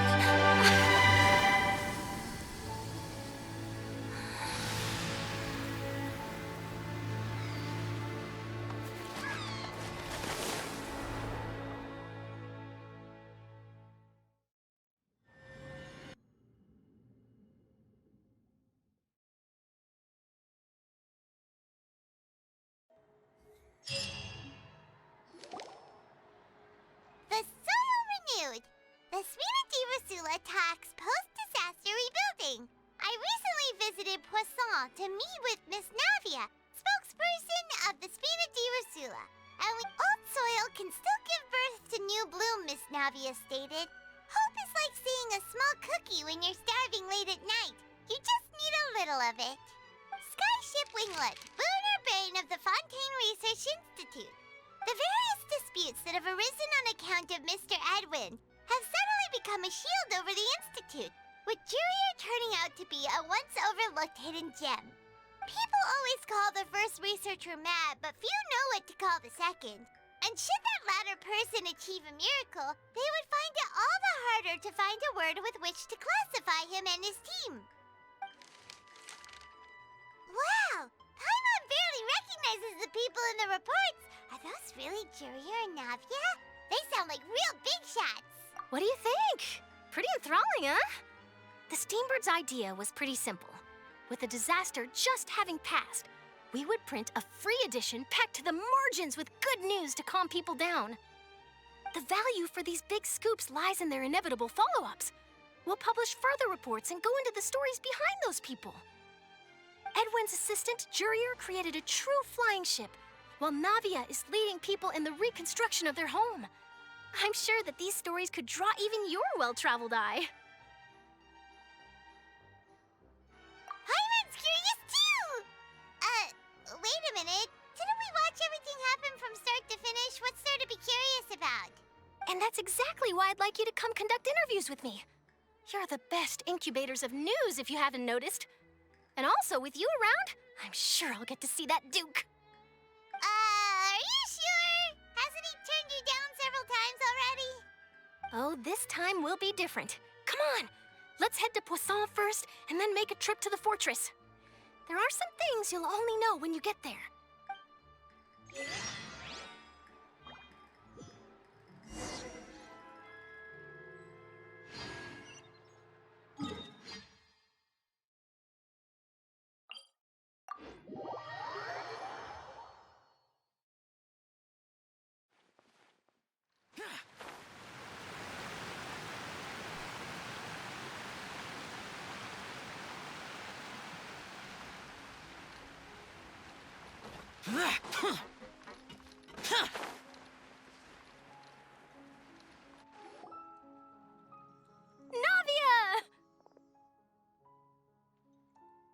Oh, it's you. what brings you all here? Hey, we're just having a look around. I'm here to update myself on how things are going here. Oh, the Fatui are here too! Let me introduce you. This is Mr. Garunt Snezhevich. He represented the Knave in sending us a large amount of supplies, and is helping with our work. Our residents are hard at work as well. Thanks to everyone, work is progressing nicely. We've lost a lot of people, but we're moving forward. That will have to be enough. Hello, Miss Charlotte. I'm a big fan of yours. I especially like that article you wrote last year about Fontaine's stray cats. But if you don't mind, could you not emphasize our role too much in your report? It's not charity we're doing here. We just happen to share the same interests as the Spina. I get where you're coming from. I'll keep it as simple as possible. Or would you be willing to feature as friendly neighbors? That would be fine. Thanks. Oh, you're back too. How are things? We finished laying down the construction materials. It'll be another hour before the workers are able to go over there. Huh? You're here too, Clorinde? Well, her reputation's greatly risen after that whole duel business with Miss Farina. So she's here in Poisson to wait out the heat. All right. She really came here to help me out. There's too much to consider in the reconstruction of Poisson. The Spina has need of more decision-makers. And, well, I do already happen to be connected to Mr. Callis. Oh, wait just a moment. Do you mind me asking a few questions? You know, about how you felt before the duel, about what it was like facing down a god. There's lots of exciting material there, I bet. Forget it. I'm sure you can find a better theme than that, Miss Charlotte. I see you're the same as always. Couldn't you do me a favor, for Navia's sake? Well, if we're talking about doing things for my sake, you might as well just take a few more photos of me. Or of the Traveler. It's better than wasting time persuading Clorinde, at any rate. Of course I will. I'm not gonna let him off that easy. All right, then everyone who wants to be in the photo, gather up. And smile.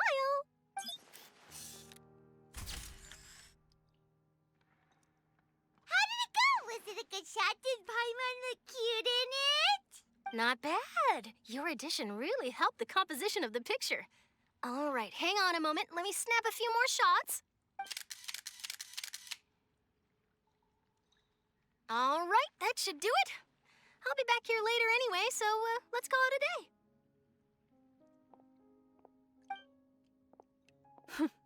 You're very quick. Speed is of the essence when it comes to the news, and freshness is the key. Also, not to brag, but I'm pretty good at building connections.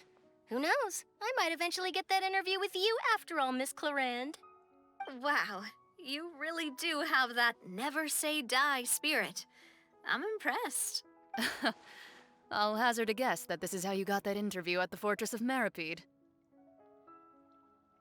Whoa, you're well informed. Let me make a guess too. I asked Sigewinne, who told Monsieur Neuvillette, and he told you, right? That's a very complete information chain. In truth, all Monsieur Neuvillette asked me was, when did the fortress become so friendly towards the media? I told him that it was best not to speak too soon. There's no guarantee that Wriothesley will make a personal appearance. You're right. I've got to treasure every moment I have with them. In which case, I'll be making a move first. Stay safe now. And tell me if you hear anything interesting. I'll treat you to afternoon tea in exchange.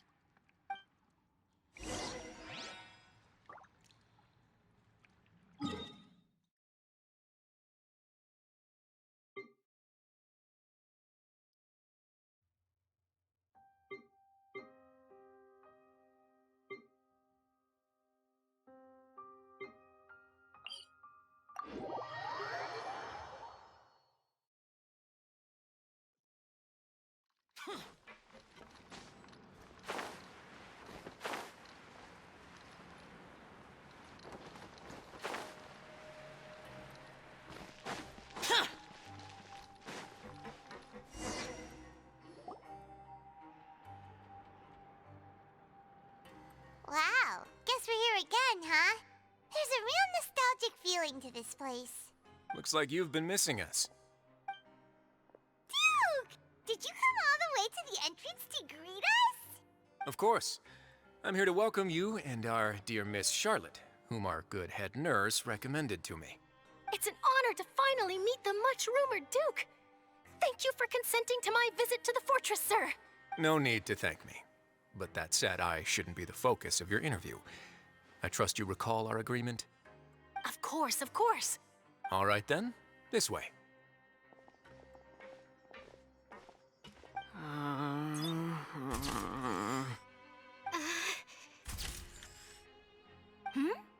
Hey, no need to be so nervous. I've already taken all the photos we need. Miss Charlotte, do these pictures really need to be published on the cover of the Steambird? It would seem that Miss Lorvine doesn't want her face to appear beside that of Mr. Jurier, Sir, please don't say things like that. But it looks like dear Mr. Jurier denies it. Might this interview be very important to you, then? No, I just... This is my first time being interviewed, and I'm very thankful to the Steambird for... Now, I might not look it, but I actually did meet Mr. Edwin once. And I'll be honest, I enjoyed chatting with you more. You've definitely got more of that genius vibe going on. The boat that brought about a miracle, the ark that saved the people. Why, you recreated a myth back there, like an emissary of legend. Still, if I might ask, where's that flying ship now? Huh. Looks like Charlotte's trying to get herself another exclusive scoop. I have to apologize, but that ship is presently in the bowels of our factory. I'm afraid it won't be easy for you to get a shot of it. Really? Well, then in that case, could I have an interview with you to make up for that loss? You already know my answer, I'm afraid. Best you interview our head nurse instead. Or perhaps you'd like to take another photo of this couple of researchers? Did you really have to use the word couple? Well, then, 2 solo photos will do. Is my hair messed up? Please, someone help me have a look. Things sure are getting pretty lively here. We've seen this kind of thing before. Oh, seems like everyone's here. Would any of you like to try this new drink I came up with? Ah, Sigewine. Hey, Miss Charlotte. Why don't you, take some pretty photos of our head nurse? Sure. Come on, Miss Sigewine. Over this way. Let's find a brighter spot. Huh? Sure. Do I have to smile? So, how have things been at the fortress? Same old, as you can see. Fontaine's undergone some changes, but this place is still more or less the same. Other than that flying ship, it got a tad too much attention, I think. That's why I decided to let the interview go through. We should direct more public opinions toward the behind-the-scenes heroes. Am I right, Mr. Jurier? Miss Lorvine? You're too kind, sir. I believe that you too should have your day in the sun. Not that you would want that, which is a pity. I'll just leave the spotlight to you two. I see. Lots of things happened that day, huh? Anyway, regarding that Harbinger, I'm not sure you remember, but his 3 young followers are still waiting for his return. He sure did win them over, huh? I'll tell them that there's good news and bad news. The good being that their boss seems fine, and the bad being that they must face extended sentences for abetting his escape. Oh, actually, what about you? Are things gonna change for you too? What change can there be? The fortress will keep chugging along, and so will my duties. As to what Miss Furina's departure will mean for the nation, and if our laws and governance will be transformed, we'll leave those to the folks in the overworld. Hey everyone, the photo shoot's done. Good. In that case, let's call it a day here. Thanks for your cooperation. Come on, Traveler, let's go. Till next time, everyone. There'll be a next time? Maybe. Who knows? I might write a story about the underwater factory next time. Until then. All right, last stop, the docks.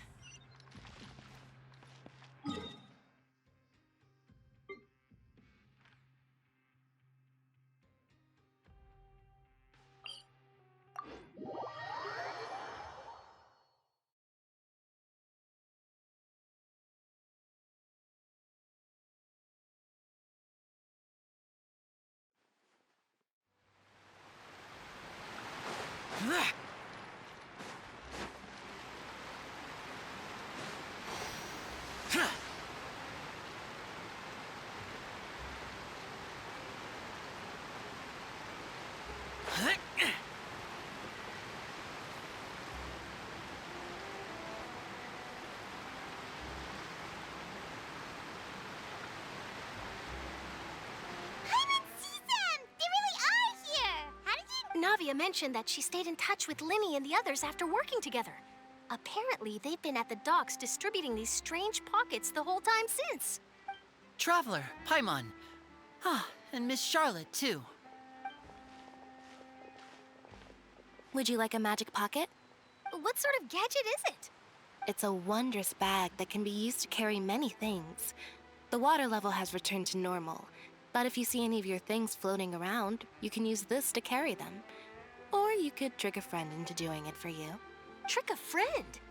I wonder which of my friends would fall for that.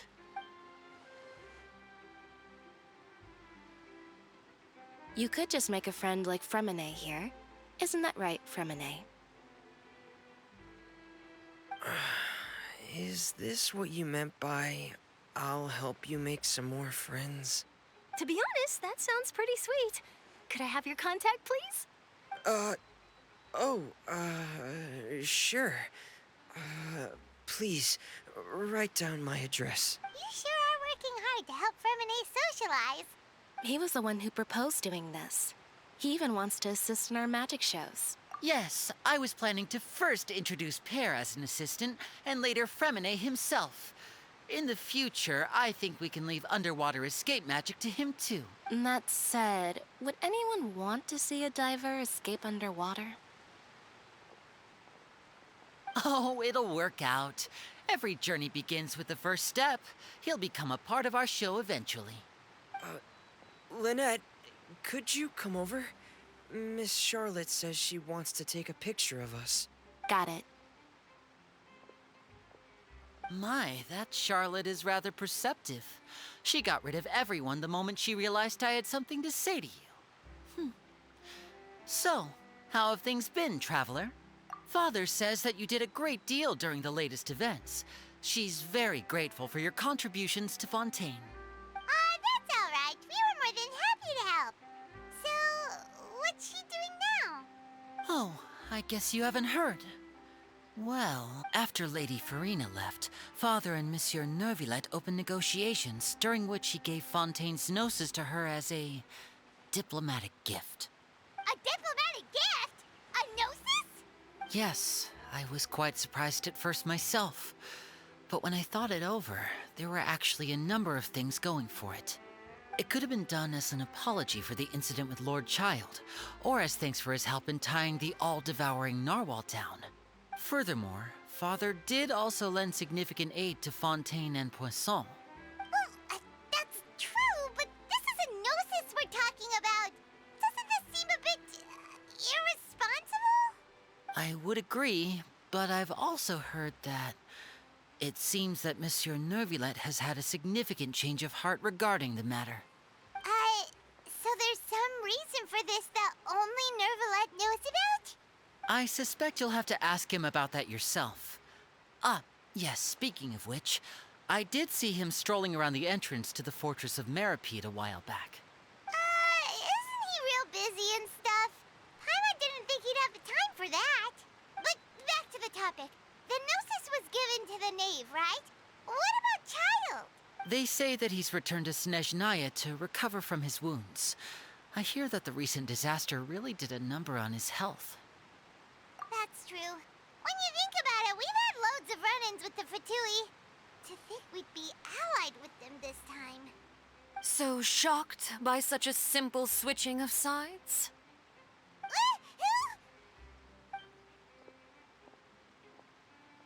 Father! Well, what do you know? Come to the docks to see how my children are doing and meet the Traveler by chance. Please do not pay my accomplishments in Fontaine too much mind. I would have done them regardless. Are you going to take the gnosis back to Snezhnaya? That is our duty as harbingers, yes. Don't be too preoccupied with sides. The goal of the Fatui concerns not a single place or person, but the entire world. With such a grand goal in mind, it is inevitable that we must wear many masks. Switching my masks is something I've always done. Well, that depends on many things. No one truly knows what the future holds. What good is honesty if you can't rely on it forever? As for you, I very much look forward to our next collaboration. Good things cannot be achieved alone, and you've proved yourselves to be great partners. A vision? All right. I'll remember to return it. Thank you for keeping it safe for him this entire time. And that's a wrap for me. Huh? You're... Greetings, Miss Journalist. Hello. If I'm not mistaken, there are diplomatic channels I'll need to report to take a photo of you. That is correct. So forgive me, but I will not be able to serve as a subject in your article. However, feel free to write as much as you'd like about our dear magicians and our upcoming rookie talent. I will. The sea breeze is quite pleasant. I shall continue my walk while the weather remains so agreeable. Farewell. Farewell, Father. Oh, she has such an intimidating presence. I didn't even dare to take a picture. Thankfully, I've already wrapped up all my pre-scheduled interviews. Thank you all. This'll be more than enough for me to write about, I'm sure. Don't be too nervous. Why don't you take a magic pocket before you go? Here, Traveler, Paimon, you take one too. To move things about? That's right. Funny. I was giving out magic pockets when we first met too. And what do you know?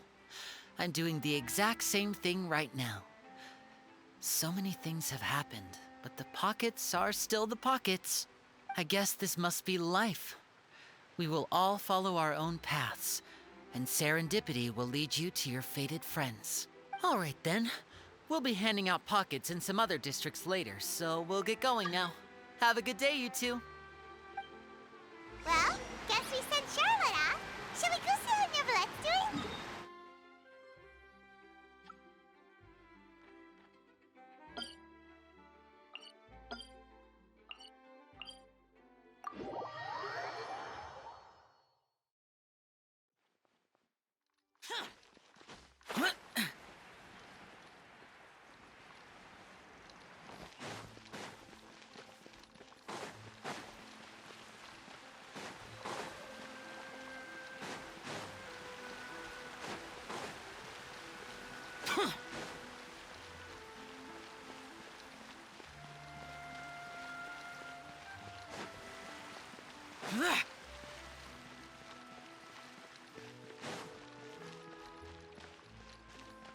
The entrance to the fortress! Ooh, he really is there!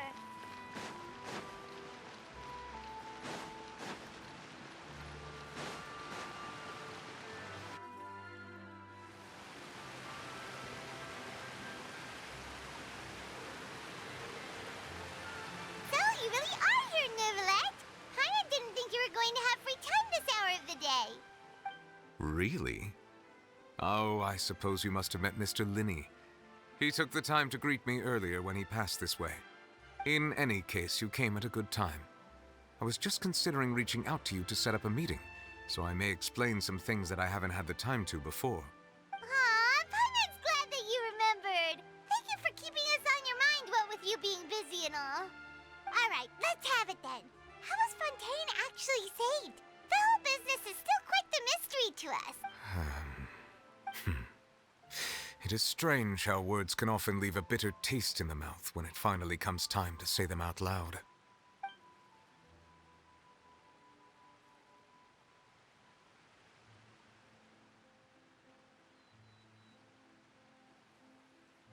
Whoa. So that's what happened? Focalord destroyed the divine throne of the Hydro Archon and restored your power to you, transforming you into a fully fledged elemental dragon sovereign!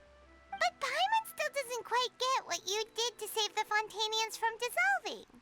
For me, the authority of the ancient dragons refers to absolute control over the hydro element. Fontanians were incomplete humans born of Egeria's use of the power of the primordial sea, with constitutions similar to that of mimics. But so long as those primordial energies remain within them, I could use the ancient dragon's authority to grant them true blood, after the fashion in which life was first brought into being on this planet. In other words, when I gave my verdict, Fontanians became true humans, and thus would naturally no longer be dissolved by water from the primordial sea. Focalor must have counted on you to make that decision as well. Your verdict was the key to making the prophecy appear to have come true while saving everyone. Yeah, and in a manner of speaking, Focalor finally managed to fulfill the original Hydro Archon's wish to turn Oceanids into real people too! It seems from your expressions that you still have more things you wish to ask. Ask away. I will tell you the truth as I know it. I have investigated his case along many avenues, and I have learned that he once fell into an unknown chasm when he was young. There, by chance, he awakened the all-devouring narwhal. But whether it be by sentiment or reason, that should not have been enough to consider him the root cause of the disaster. At most, he would have had tangential liability. As for the judgment passed by the oratrice during the trial, whether it was due to that liability by association or Focalor deliberately using him to buy time for us on the assumption that he would be able to hold the creature off, I cannot say. Guess Focalor had Fontanians in mind the whole time. In the end, it was thanks to her that they finally became real humans. Hang on a second. Paimon suddenly got another question. Back when Fontanians hadn't yet become real humans, were the children they had also transformed Oceanids? Life has always flowed like water. Do you recall how Fontanians would often come to the Fountain of Lucine to pray for children? Yeah! Lynette said the fountain is where all the waters in Fontaine converge. In truth, even those couples did not know that such prayers were no mere custom, but instead a form of ritual. Those Oceanids who were blessed within the spring water would later descend as new humans in the coming months. Paimon sorta gets it now. Either way, seems like this ritual won't be of any further use, but it'll probably live on as a local custom. Ask away. I will tell you the truth as I know it. Yeah, about that. Risley said Farina has already left. What's that all about? Ah, Lady Farina. The people are only aware that her death sentence has not been carried out. She abdicated the post of Hydro Archon and left affairs related to that title to me, before leaving the Opera House. I related Focalor's words to her faithfully and completely. After hearing them, she seemed neither saddened nor comforted. She simply said that she was tired and needed to rest. Having said that, she then packed her things and moved out of the Opera House, not unlike how an ordinary person might. But she's still got a place to stay, right? You need not worry. I will make arrangements to ensure that she will not want for food, clothing, board, or travel. In truth, I am somewhat happy for her. The wear and tear on her spirit will, of course, take time to heal. But now that she no longer has to play the role of Focalor the Hydro Archon, she can finally lay down her burdens and lead a normal life. What about you then? What are your plans now that you've regained your full powers as the Hydro Dragon? After Focalor passed on, the Oratrice also ceased to function. This matter will directly affect our trials. After much careful consideration, I've decided to take over its role in our courts. From now on, I shall hear cases and pass verdicts by myself. Looks like you're still considering stuff from the perspective of the Udex, huh? As an elemental dragon, there are indeed many things that I must do. But this power and this duty, in a manner of speaking, you could say that both were granted to me. As such, before I attend to my other responsibilities, I must first and foremost continue to serve Fontaine as its highest judge. The duty of the Hydro Sovereign and the duty of the Udex shall coexist within my person. Additionally, the Hydro Archon's departure has brought about another problem, which is that the Opera House shall no longer produce indemnitium. That's true. That power was derived from the people's faith in the Hydro Archon, wasn't it? Wait, but the various mechs and machines in the city are all still okay. Where are they getting their energy from?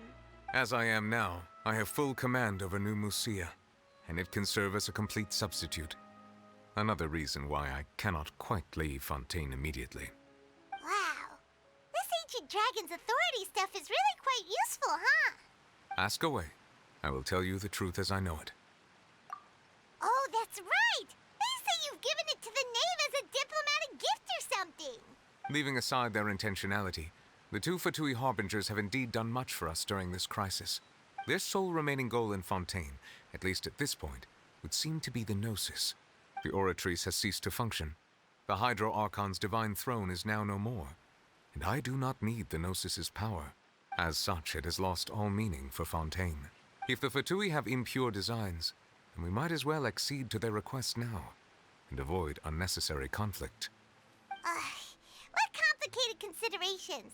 Paimon thought you were just giving it to them out of gratitude to the knave and as an apology to Child. Ask away. I will tell you the truth as I know it. You will soon be heading to Natlan, I presume. I'm afraid that I have little talent as a travel guide, so all I can do is tell you what I know about that land. As far as I'm aware, Natlan can be said to be a nation of dragons. A nation of dragons? You mean like you? No, I suspect that I would not find myself welcome there. Unlike ancient dragons such as myself, the dragons of Natlan have undergone long years of development and evolution. Large numbers of them have entered a form of coexistence with humanity. Natlan is also the nation of war. War ravages those lands like an undying flame. There is one other piece of information I got incidentally from my negotiations with the knave that I believe may be useful to you. The Harbinger known as the Captain has thrown his hat into the endless ring of war. The Captain. Sounds like a real tough customer. Seriously, everywhere you look, there's a Fatui Harbinger doing their thing. I suggest that you fully prepare yourself before going to Natlan. In the meantime, Fontaine's doors will always be open to you. Ask away. I will tell you the truth as I know it. Hang on a sec. Paimon's still got a question about the Gnosis. When we spoke to Linny earlier, he mentioned that your attitude towards giving away the Gnosis had clearly changed. We guessed that there might be some reason for it that only you were aware of. No wonder the House of the Hearth is the Fatui's intelligence division. They are certainly sharp. So regarding this specific issue, I was just getting ready to share something with you. What is it? In truth, I exchanged some further words with that lady named Skirk after sending you two back to the surface. It went something like this.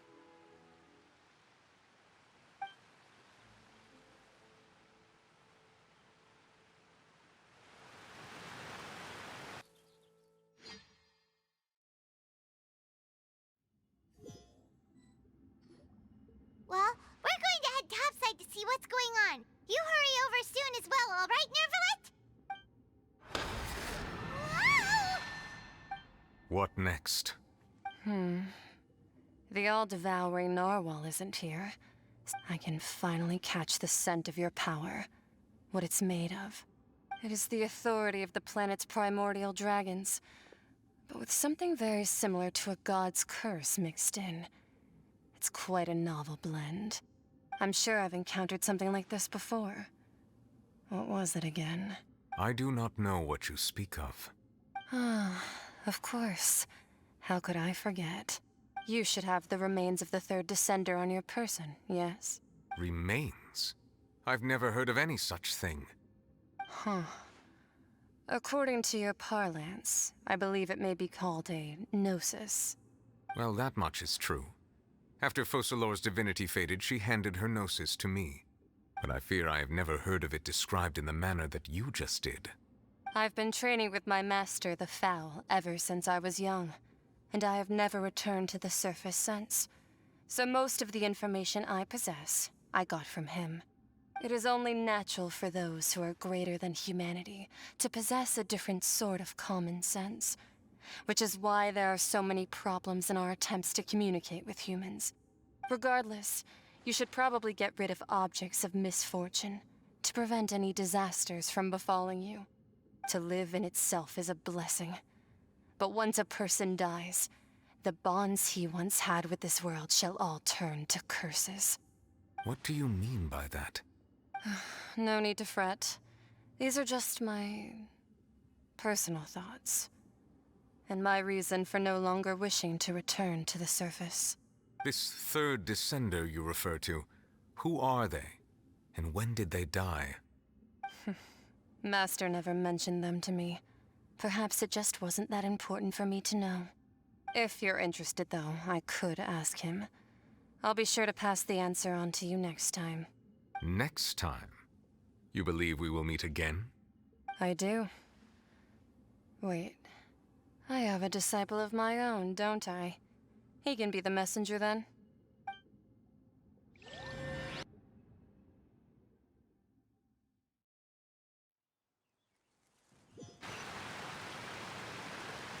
That's what she told me. Whether it would prove useful or not, I wanted to pass that information on to you. The remains of the third descender? So that's what the Gnosis actually are. Paimon just thought they looked like chess pieces. How could they be a person's remains? All the same, assuming that there was no misunderstanding or special metaphor at play, that is what she meant to say. And she said that it would bring misfortune and that you should check it, which is why you gave it to the Fatui. If she speaks the truth, then I would simply be putting Fontaine at unnecessary risk by keeping it here.